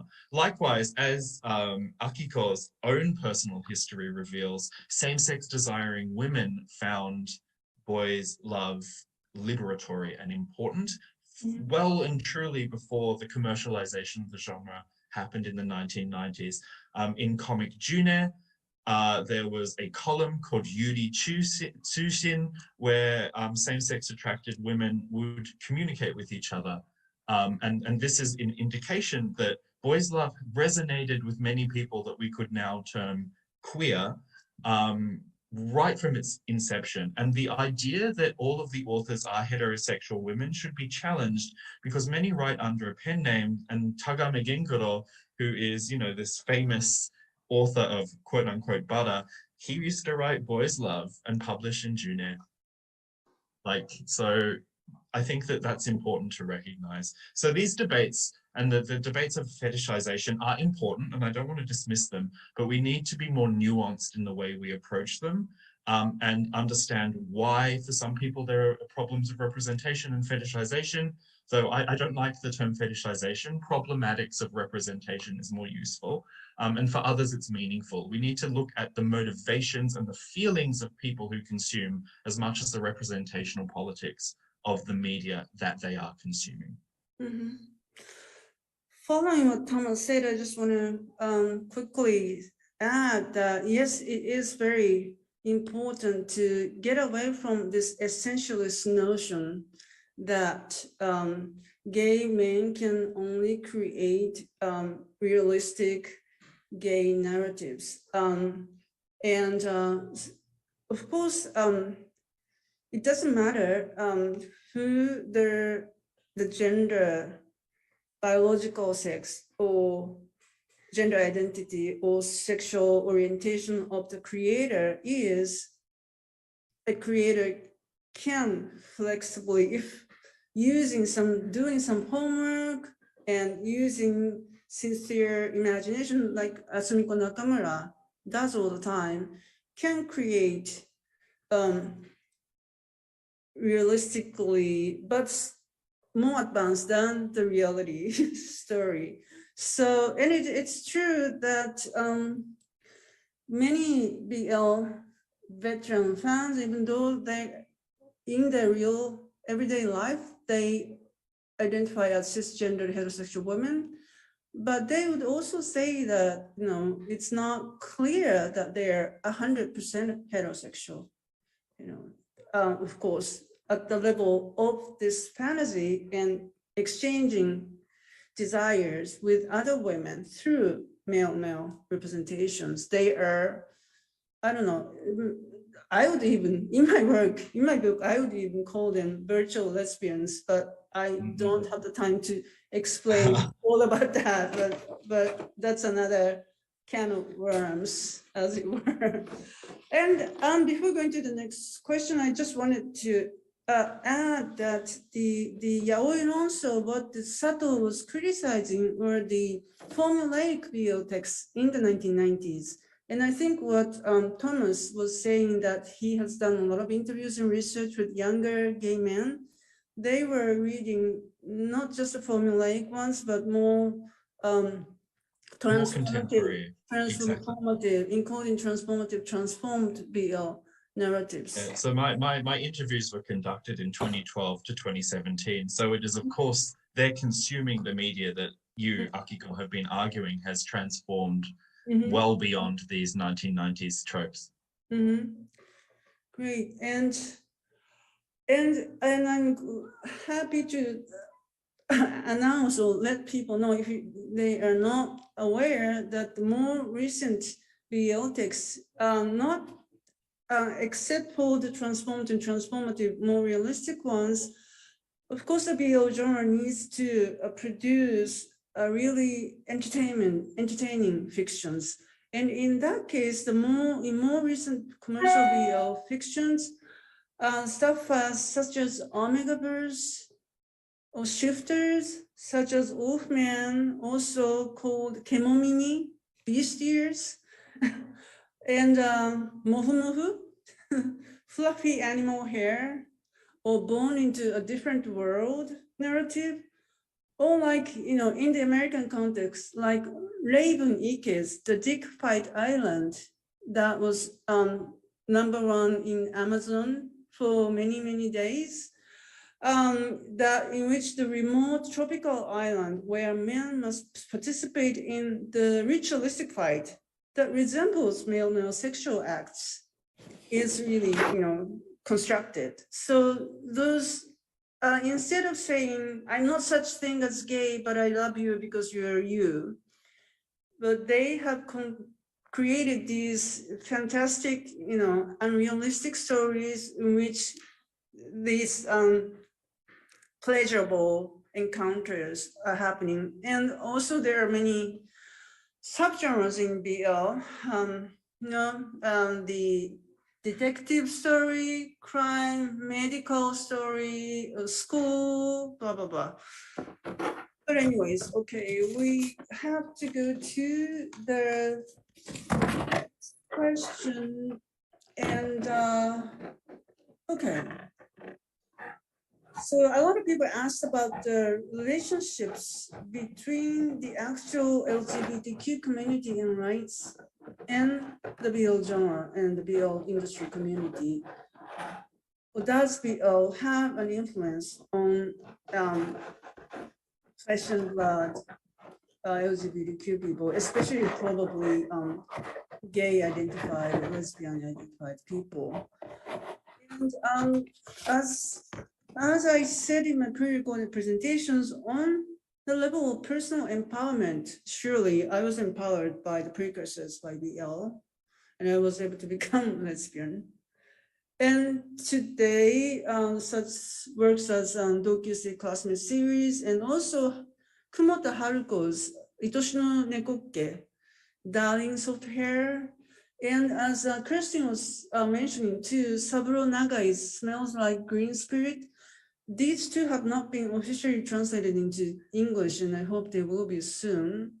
They are the transformative, they have the transformative power, and they have the empowering potential. And also recently, just like Asumiko Nakamura and someone like Tomoko Yamashita is another author who make really comments, positive comments towards LGBTQ community as an ally. And the industry-wise supporting comment has not been made, I don't think, unfortunately. And I was wondering what if Thomas, Kirsten, or Hyojin can talk about it from your research. Who'd like to start? Yeah, Thomas. I might talk about Thailand here. So I'm still eagerly awaiting some kind of broad statement from the publishers of Boys Love in support of LGBTQ rights in Japan. And maybe one day that will happen soon. But within Thailand, certainly it is the case that the actors who are involved in Boys Love, some of the companies, though not all, and certainly many of the production staff who identify as members of the LGBT community are highly, highly active in debates over the introduction of same-sex marriage within the Thai Constitutional Court, which happened earlier this year, Pride Month, and protests against the kind of lack of discrimination law in Thailand. I think that some people problematically view this as just some kind of facile queer baiting, but that's not at all what I think is going on. Certainly some companies are engaging in what I would call pink capitalism, and I don't have time to address that today, really, but I have detailed it very much in my book. So everyone in the chat who wants to hear my more critical comments, looking forward. Please, yeah, my book comes out later this year, so you'll be able to read some of how I unpack the relationships between advertising culture, capitalism, and boys love in Thailand through shipping. But I think that it's really key because we're seeing both Thai celebrities involved in the BL industry, certainly not all of them, but many of the major ones, moving together with their fans in support of LGBTQ rights.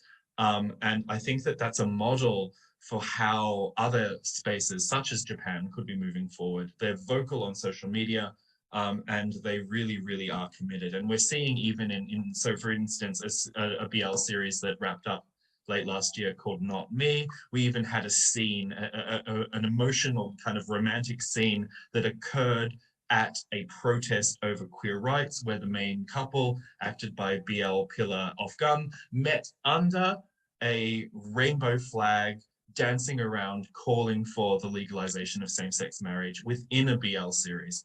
That is the model that we need to see across BL globally. I agree. And Hyojin and Kristen, did you add something? Yeah. Yeah. On Korean BL drama, as you know, there are several Korean BL drama these days, but at the same time, there are strong kind of opposition about airing those BL dramas in the kind of mainstream TV broadcasting systems, and what can I say? But with the development of OTT service such as Netflix, it helps the growing popularity of BL dramas in Korean audience, because they are importing Japanese and Thailand BL dramas, and which helps Korean BL fans to kind of infatuated with those kind of BL dramas.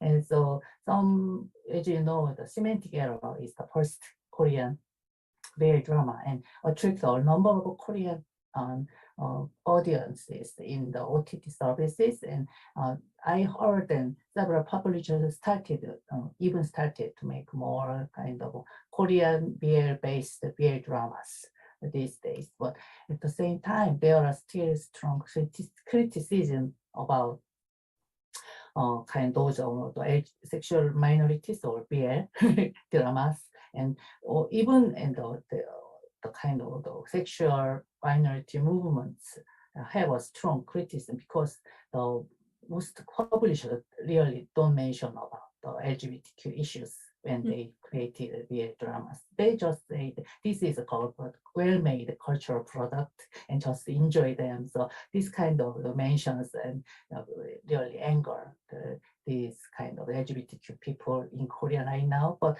as you know, the Korea really puts kind of emphasis on the importing Korean cultural product these days. That people really don't think about these kind of the issues with sexual minority issues and this kind of all the process.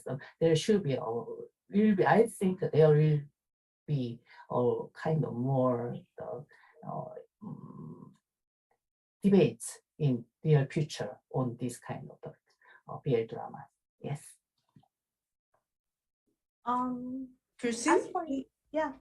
As for the Philippines, I think for us, the BL medium itself, whether it's comics or fan works or fan arts, we're really powerful in making queer content visible within fan communities and even within the LGBTQ communities. And over time, it was an avenue for them to learn about LGBTQ culture. They started, researching on BL culture to a certain extent. As part of that generation, that's how I ended up becoming a scholar of BL, because I wanted to know more about it. And what's interesting with Blush, for example, because of the media, things like us seeing, we usually import manga, and fortunately now we have a lot of legal online BL distributors like Futekea, for example, that distribute BL manga here in the Philippines in English. More readers are becoming aware of the genre, and this is why in Blush we actually have academics who visit. So, Yojin, we have a lot of webtoon readers here in the Philippines, and there are so many of course, BL fans who would love to hear your thoughts on BL here. And we've always invited academic speakers in Blush because we see the fascination and the thirst among Filipino BL fans, in their desire to learn more about the culture and also about LGBTQ cultures all over the globe. And with the coming of Pinoy BL, with the creation of Pinoy BL in 2020, everyone really celebrated queer visibility, which is very important in a religious country like the Philippines. And so I think BL did have a very positive influence, and it's still in its early stages now in the Philippines, but I look forward to seeing its growth. And after COVID thing, we wish to go to the Philippines. I'll invite you. You're more than welcome. Yeah. As a previous attendee of Blush, I can tell you it's a wonderful, wonderful event. And quickly, I have to quickly add that when it comes to BL inspired or BL like dramas, for example, Osanzurabu, producer, said that this has nothing to do with Flesh and Blood Gay Men in 2018. Shockingly. So I had to write a pretty lengthy piece completely criticizing that from the bigger framework of history of gay cinema and the transformative BL text. And Hyojin is getting it translated into Korean, and I'm getting it published in Japanese soon too. So I just wanted to add that. We have two more topics, and because the last one is the big one, BL in Asia thing, I want to address quickly the second to the last one. There was a question, someone asked a question about what we think of the non-profit illegal fan translation of BL manga.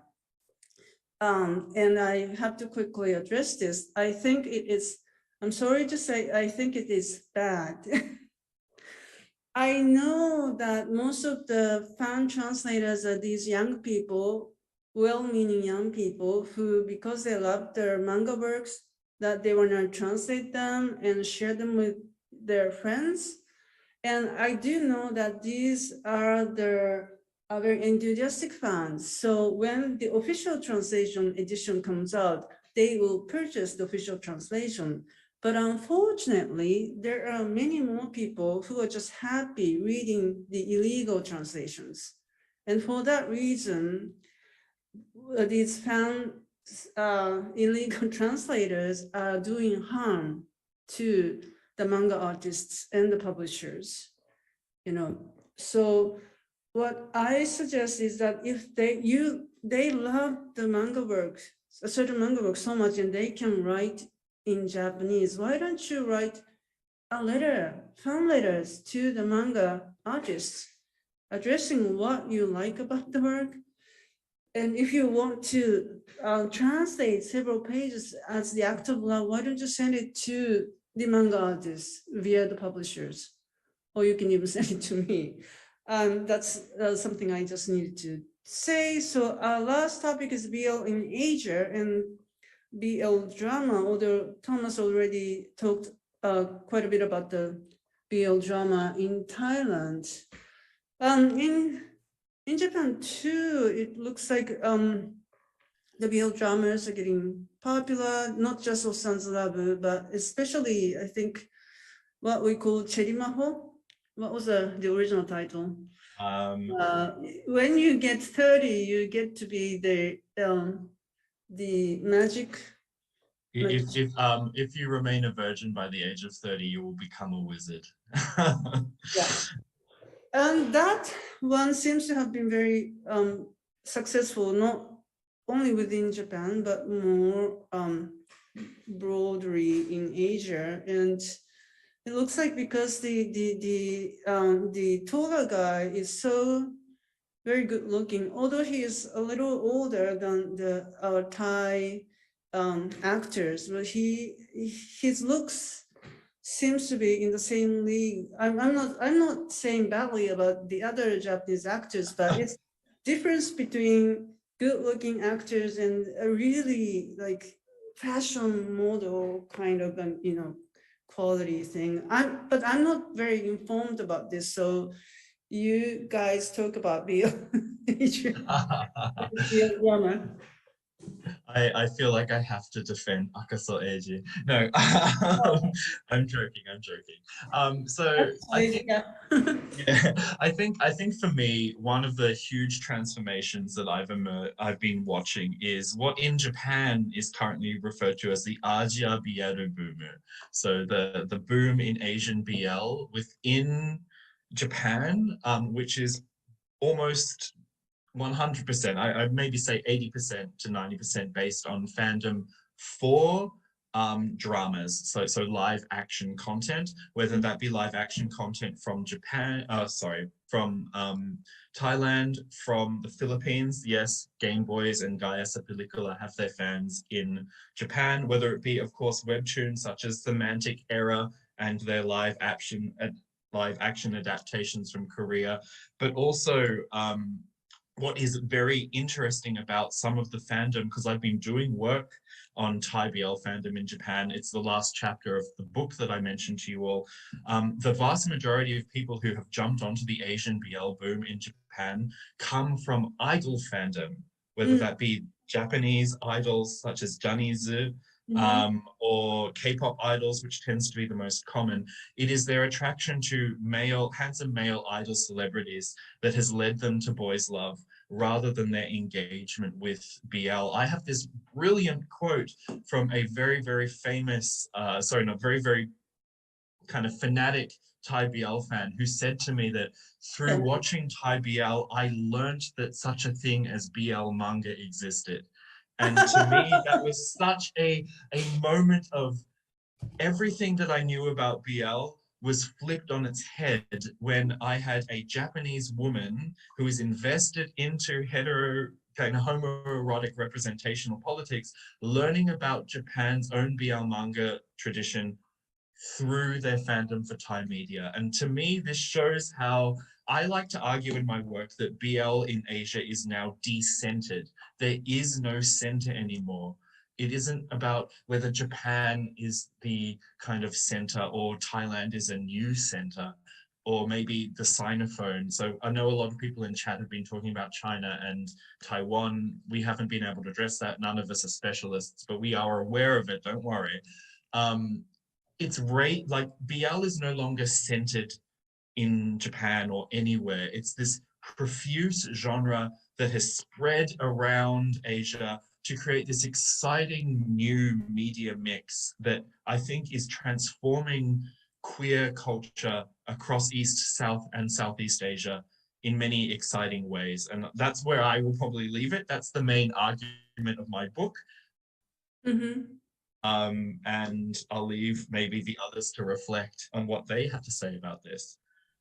And also the Chinese diaspora, Korean diaspora in North America, as I've been meeting with many interesting BL fan students at Wellesley College. And Christine, Hyojin? Yeah, I'm with Tom 100% with what he said, and that's actually the truth now. And in fact, it's quite interesting in the Philippines. For example, in Gaia sa pelikula, there's a scene where there's a kabedon, and I'm like, it pulls from shoujo manga and to a certain extent BL culture, but these fans see it as something unique, and it is increasingly becoming a part of our own expression, at least queer literacy, how to express some kind of queer intimacy, and it's great, I think, that Pinoy BL is now trying to learn from the different BL cultures around the globe in order to find their own. And one of the research I'm looking into is something that trended in 2020 and 2021 called Fido AU, where all of a sudden you have these characters in famous BL titles or even non-BL titles but have strong BL following. So for example, Haikyuu is a very popular boys comic in Japan, but it has a strong BL fan following, and they would actually divorce the boys from Japan and immediately turn them into university students in the Philippines and reimagine them, as maybe they're rivals in these schools, maybe they're, and it's this wonderful, fantastic, and creative space that transform and reimagine BL in various scenarios and in various settings. And I think it's one of the wonderful things about BL culture, the transformative, fantastic space and the encouragement of these transformations that I think is, as Tom mentioned, is diversifying BL culture as it is. Great. Hyojin, did you want to? Yeah, just adding one thing. In fact, in Korea's context, BL is just so popular and visible in these days in Korean society, but at the same time, the kind of working condition for BL authors, boys love authors, are really deteriorating, and they just say relate to the scandalization problems in Korean webtoons. BL webtoons, they are just so trouble, have so much trouble with that, and the kind of this kind of these very hard working conditions. They are just saying they are so have very hard times these days. So please be discreet on these kind of issues and be also, and at the same time, and as you've seen in my presentation, the supporters of Living BL really are really accusing BL authors of their all kind of BL problems within BL genres, and such as the kind of problematic and at the same time politically incorrect expressions. But BL authors are just kind of expressing their own desires and under the kind of the rule of BL genres. So they are just one kind of all the reasons of all those problems of BL genres. So please be generous to, and don't go to the cyberbully those BL authors, especially in the severe in Korean context. Yeah. Okay, we can go on forever, but I think we should take live questions. So Sakuya, are you there? Do you have any questions from the live audience members? Yes. Hey. We received so many questions, and it was just hard to just catch the fast flow of the chat. So thank you so much, everyone, for your wonderful comments and questions. And I would like to pick some questions. So first one is a very quick one to Akiko. Yes. So is your book gonna be published in English sometime in the near future? Please. Yeah, I'm working on the English language book, and the manuscript is not done at all yet, but it started, so sometime in the near future, yes. Yes, that's great news. So Please be patient and wait for it. that's great to know. And then if you guys are interested in any more information about a panelist, please look in the description box below. So you can have more a website link, so to follow them. So, and then Twitter's. Hyojin, do you have a Twitter account? Or yeah, right. So all of them having their Twitter account. So please find them. And so second question. Tom, little bit touch up on Chinese BL a little bit, but there are some people mention about Chinese BL, and then some one of them I say this panel doesn't cover Chinese BL. That may, but I'm also very interested in see how it fits with other Eastern Asia, South Asia cultures in terms of mutual influence. Is there anybody who see their mutual influence with? So I think I am familiar with, I think many of us are familiar with the broader history of Danmei, and for those who are really interested, the work of Ling Yang and Yang Shu is essential, and many of it is in English. Look, to put it bluntly, to just address what I do know, first of all, with this Asia BL boom, Danmei dramas play a role. And what is known as dangai, so dramas based on Danmei fictions in China. Historically, the People's Republic of China is what I'm talking about here. Historically, Danmei has been a text genre, so a text visual kind of genre rather than a kind of comic-based genre, though that has changed in recent years. And what we need to be aware of course, is the nature of Chinese censorship. So many dangai dramas, which are based on Danmei texts, when adapted into the live action, the most famous example of this possibly being The Untamed, the adaptation process plays around with representations because they cannot legally express same-sex attraction between men or kind of have intimacy between men like is the case in many other the East and Southeast Asian context we've talked about today due to regulations on Chinese media content. But what they do have is very subtle plays around with queerness that in its own way is very transformative and very exciting.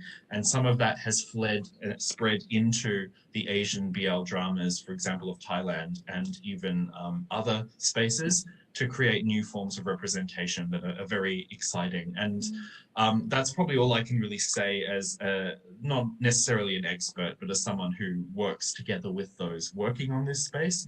But I would say that when it comes to Taiwan, where there is a long history of Japanese BL fandom and much of the kind of live action drama that comes out of Taiwan is more influenced by Taiwan's historical relationship with Japan and Japanese media than it is with what is happening in the mainland. That's why we're also seeing BL dramas coming out of Taiwan. And in fact, some of the things that normalized BL dramas in other contexts were, for example, the history series from Taiwan, as well as many others. So yes, I understand that many of you in the chat are really fascinated and interested in Chinese danmei, but I don't think any of us here are necessarily specialists, so we can't necessarily answer your detailed questions, though we do appreciate them. Okay, next question. So like we learned today, BL getting like a mainstream media, getting be the mainstream media in Asia. But have you ever experienced or witnessed like BL media, like a question was like, how publicly is BL media consumed in different countries? Would it be expected that some bookstores or channels might refuse to carry BL, or is it generally accepted as a genre popular with the public, like a popular genre in the public? Like, have you ever witnessed like a bookstore and a platform band? Yeah, I'll respond to that in the context of Southeast Asia, at least in the places I've visited as part of a different research with regards to doujinshi culture, BL or doujinshi culture in Southeast Asia. For example, in places like Singapore, Singapore and Malaysia is fortunate to have their own Kinokuniya, but in terms of shelving BL, there was a time only one Kinokuniya store in Singapore actively shelved it. That store closed now because of the pandemic, but its main store doesn't uprightly store BL as part of its, at least its regular display of comics. But that has changed quite recently, especially with the growth of English language BL publications, whether from Kumapub or from Sublime. So these are becoming more visible. Here in the Philippines, we have one bookstore that does shelf it, but not to a great extent. One thing that I've noticed with many, and at least with some of my respondents, is that yes, we do not frequently see BL on the shelves, but there are now online shops that allow them to bring it in. At the same time, if they have a shop locally, many would simply order it directly from the shop and they just pick it up from there. That's their way of, again, safely purchasing BL in such a religious space. Like, I'm not sure if Filipinos would be bold enough to see Dick Fight Island on our shelves. That would certainly make some of our more conservative readers, shocked with this title. But I'm quite sure there are Filipino fans who have bought the book, who have ordered it, but it all goes quietly as a direct-to-store transaction more than it is something that is visibly seen. And for example, in the talk that I gave, a lot of Southeast Asian anime events that allow the sale of fan works or fan doujinshi,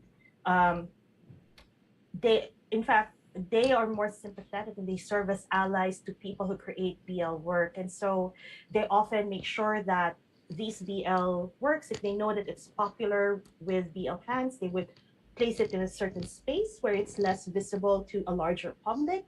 Or they would ensure that all of the BL works are gathered together so that people know that they will access BL there in that specific space. And one thing that's great about it is that it creates a sense of safety, a sense of community among BL fans, and they feel reassured that even in such a religious and conservative space, they are protected and their works will not receive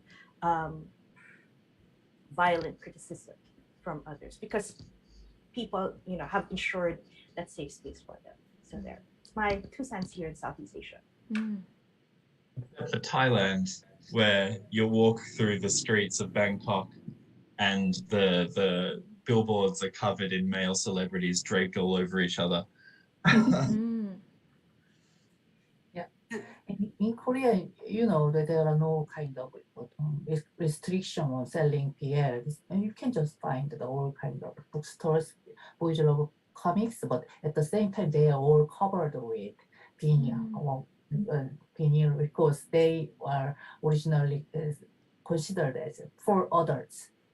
So even without any explicit sexual expression, boys love are usually considered as for adults because all kind of the sexual identity issues in Korea, especially objected by the kind of Christian conservative communities. So those kind of issues are still going on. But at the same time, there are a lot of internet platforms for BL webtoons in Korea. So those BL platforms and helps BL readers to access easily with their kind of, but still registration numbers such as showing that you are adult. So being kind of without bad influence on the adolescents, young people, but it's still show the kind of what can I say, giving others to access those BL contents is one of the problem in Korean society, in fact. As it is well known, I think in Japan, the sexual contents are quite leniently distributed in general. So BL books are sold at regular bookstores. That's one thing. But I'm going to say just 3 things. The second thing is that the Tokyo municipal government has their own strange rules of censorship. So, for example, recently, Sei no Gekyaku, The Powerful Drug of Sex by Yuki Mizuta, that was made into live action film too, that was banned from sales within Tokyo. But in the Kanagawa prefecture, you can buy it, but in Tokyo, you can't buy it at the bookstores, kind of thing. That happens from time to time. I don't really understand their criteria, the Tokyo municipal government. The third thing is that the BL manga online, they need to be, they cannot be sexually graphic online, so they would do the correction like mosaic or I don't know, the cloud or something like that. But you know what? I have noticed that those originally graphically sexual BL manga that have corrected into the all age format are still very erotic. I found. So we don't need to really see the thing to feel it's graphic, it's sexual. That's what I've been noticing these days, reading manga online. Yeah, that is interesting to see the difference how to sell those contents like in different countries. Okay, so next, let me go to the 2 more questions. Actually, we are already extending the event's time, because there are so many good questions. So, The next question is um, acceptance of BL between Asia and the West. So, like, do you have any thoughts about a diverse acceptance of BL in your country, Asia, compared to other Western countries? It's a complicated question, and I guess as someone who lives in the West, whatever that may mean, not a term I would use myself, I just want to flag. Like, what is BL? Like, and it kind of rolls back to questions that we've been trying to tease apart, in the sense that are we talking about Western acceptance of media that is labeled BL coming out of Asia as a as a kind of challenge to the dominance of our own media by a particular history and a particular kind of representational politics that has emerged through such tropes as new queer cinema and so forth? Or are we talking about the acceptance of kind of queer content between Asia and the West? The latter of which I think is much too essentialist to be even a meaningful point of departure, because to suggest that the West is somehow unified and that the East is somehow unified is problematic. As you know, I was thinking and reflecting on this, and I don't mean to pick on you, Kirsten, but you know, talking about representational strategies in Southeast Asia, that's why I felt I needed to step in to discuss Thailand, because yes, that's Southeast Asia, but it's so very different to those other contexts. And as some people have pointed out in chat, predominantly Muslim countries in Southeast Asia have different kind of concerns as well. So I think that rather than trying to tease out some kind of forced dichotomy between the West and the East, which is highly, highly, highly problematic as a scholar, I would never do that.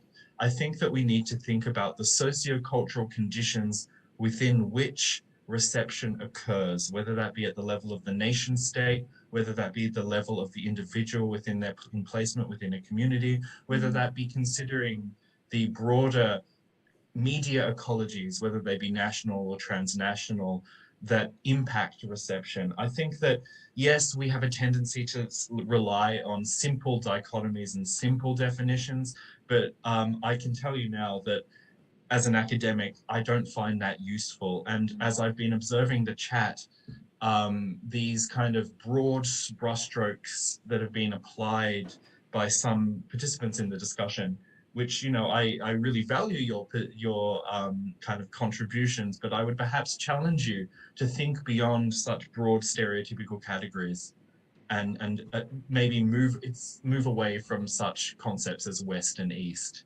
Asia versus Europe, and be more contextual. Yeah. Talking about BL, we tend to get these like huge questions asked all the time. I remember one time at the Japan Society, New York, the audience member asked, "So, what is the reaction by the Japanese gay community?" And I was like, okay, who can speak for the Japanese gay community?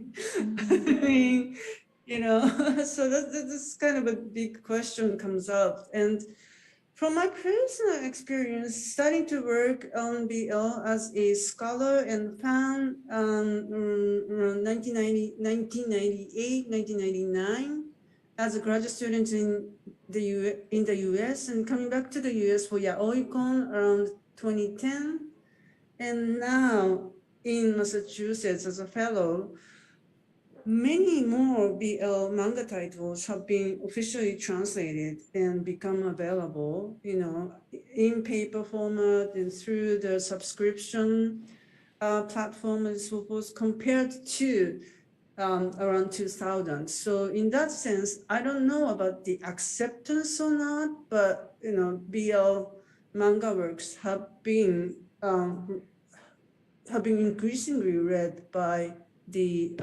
English-speaking readers. That's for sure, I think. Yeah, and probably it's not just BL, maybe anime too.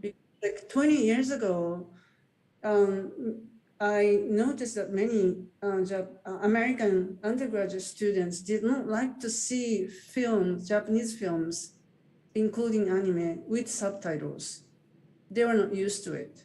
But now they are so used to it because they see anime every week with subtitles, so they don't mind at all. So that's another change that I noticed. Okay. Okay, thank you so much. So last question that about future of BL.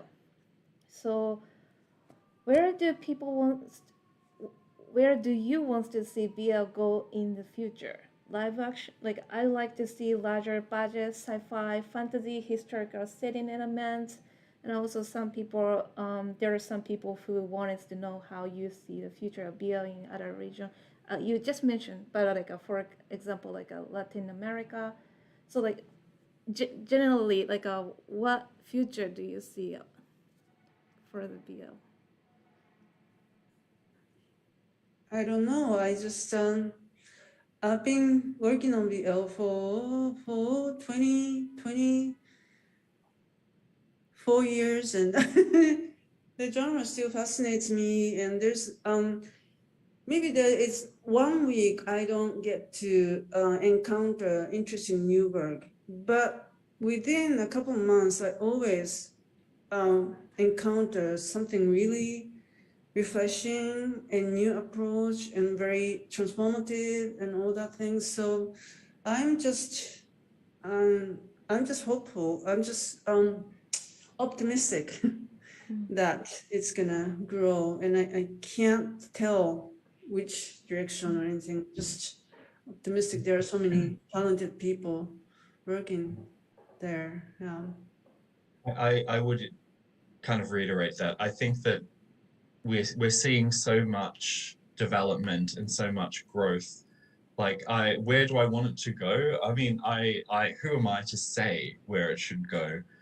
But what I think one thing that I am appreciating now, and my participation in this event, I think is indicative of this, and the fact that this event is happening, is that there's a growing awareness of what BL is, and I think that the fandom is becoming much, much, much more aware of the history and are more willing to consume critically. And I think that if I was going to talk about the future of BL, I'd rather focus less on the medium and more on those who receive it. And I hope that as things evolve and transform, to borrow that beautifully evocative phrase from Akiko's work, I hope that the fandom itself can transform and become more open to challenging works, and also more open to kind of the transformations themselves. And one thing that I think that fans and scholars and producers alike need to do is continue the strong push to make this more and more mainstream. One of the things that I appreciate about about Thailand, not China, sorry, is how mainstream this stuff is becoming. And this is where perhaps I throw down my gauntlet to suggest to people that the capitalist impulses of Thai BL are not necessarily a bad thing, because they earn money, which increases visibility, and increasing visibility increases critical engagement, which amplifies the potential for impact. And I think that one of the things that often gets, I find disappointing about Japan is that you have like a large publishing industry, but whether or not it is mainstream or not is still debatable. And what broader kind of transformative role it can play in society is debatable in some respects. Whereas in Thailand, during the debates over the legalization of same-sex marriage and change to the constitution, members of the opposition party who were for the transformation highlighted that due to the rise of BL media within Thailand, the society had an obligation to transform law in order to realize what was being consumed by the youth in the media culture of the day. That is a hugely transformative moment that I would love to see happen elsewhere. And I think that that's maybe the future. Maybe if I want to boil this down, I want to see a future that is more queer and political. Yeah. Any comments, Christine or Hyojin? Yeah, in fact, just add one thing. In fact, yeah, the ironical, unironical result of living BL movement is in fact that makes people, the Korean BL fans, yeah, conscious of why they really love their content. In fact, so they recently in Korean-based Twitter, there are a lot of discussions about why we are such a big fans of BL and what kind of BL we want. So BL authors are also quite influenced by those kind of all the debates and really thinking about what kind of expression they can make and they can show how they are kind of being feminist and being BL fan can be the coexist in the Korean context. So I think, and as already Tom mentions, this kind of all kind of critical debates are happening in Korean context. And I think when other foreign countries and peer fans are already thinking about all these kind of problems when this is not just peer genres problems. And I think all the kind of popular culture content has those kind of the same problems. So the peer genre fans are kind of contribute to those kind of the more kind of fundamental debates on popular culture contents and all kind of feminist issues and the LGBTQ issues into the kind of current situation. So I don't think kind of the living BL debates just was a bad thing in Korea. In fact, this kind of making people more conscious of what they want and what kind of relationship between reality, fantasy, and the representation. Yeah. On my end with the Philippines, I think I resonate with everyone said, but at the same time, I'd also like to think that there's a really powerful impact in the accessibility of BL here in the Philippines, and that in itself was transformative, especially with Thai BL and with other fan forms of BL. But I think as you know, the pandemic has really connected a lot of Filipinos online, and I often get questions like, BL is just this, and I often tell there's actually a wide range of stories in BL, and Mizoguchi Sensei mentioned it earlier, where it's just untranslated and it's just currently inaccessible to us. And I think I'm hoping that in the future, where we're heading is that these works become increasingly accessible as translations, whether in English or in our local language, so that more people can really see these transformative narratives that are moving away from the 1990s BL formulas, and as I mentioned earlier, Korean webtoons is getting traction because of their websites like Lejin, Tapas, Manta, and webtoons. And I think, especially for Japanese BL works, I think that's a wonderful direction because a lot of Filipino fans are looking into these online spaces. But I also understand your concerns with regards to censorship. And that's another story altogether. There are people who I've seen hashtags before called free the peen, so to speak, where they want these to be censored, etc. But I think it's definitely something that BL can explore. How far can we push the boundaries of expression, queer expression in BL, especially in terms of sexual expression online? So, yeah. Well, so that's all for today. Thank you so much, everyone watching this. To stay till this end, even we extended the time of the event 30 minutes. So although as Akiko mentioned, we can do this forever. That's all for today. I would like to give a big thank yous to our special guest speakers, Akiko, Hyojin, Christine, and Tom, for sharing their expertise. For our next and last special girls culture series, we will dive deep into the world of kawaii culture. For more upcoming information, please subscribe to our channel or check out our Twitter, Facebook, and a newsletter, which you can find the links in the description box below. Finally, before you go, please fill out a quick survey and tell us what topics you are interested in for the future episode. You can find a link in the description box too. And then, after this event, I'm sure I will try to have another BL event sometime in the future. Yeah. So thank you again for joining us today. Please continue to stay safe, and we will see you again soon. Bye bye. Bye bye.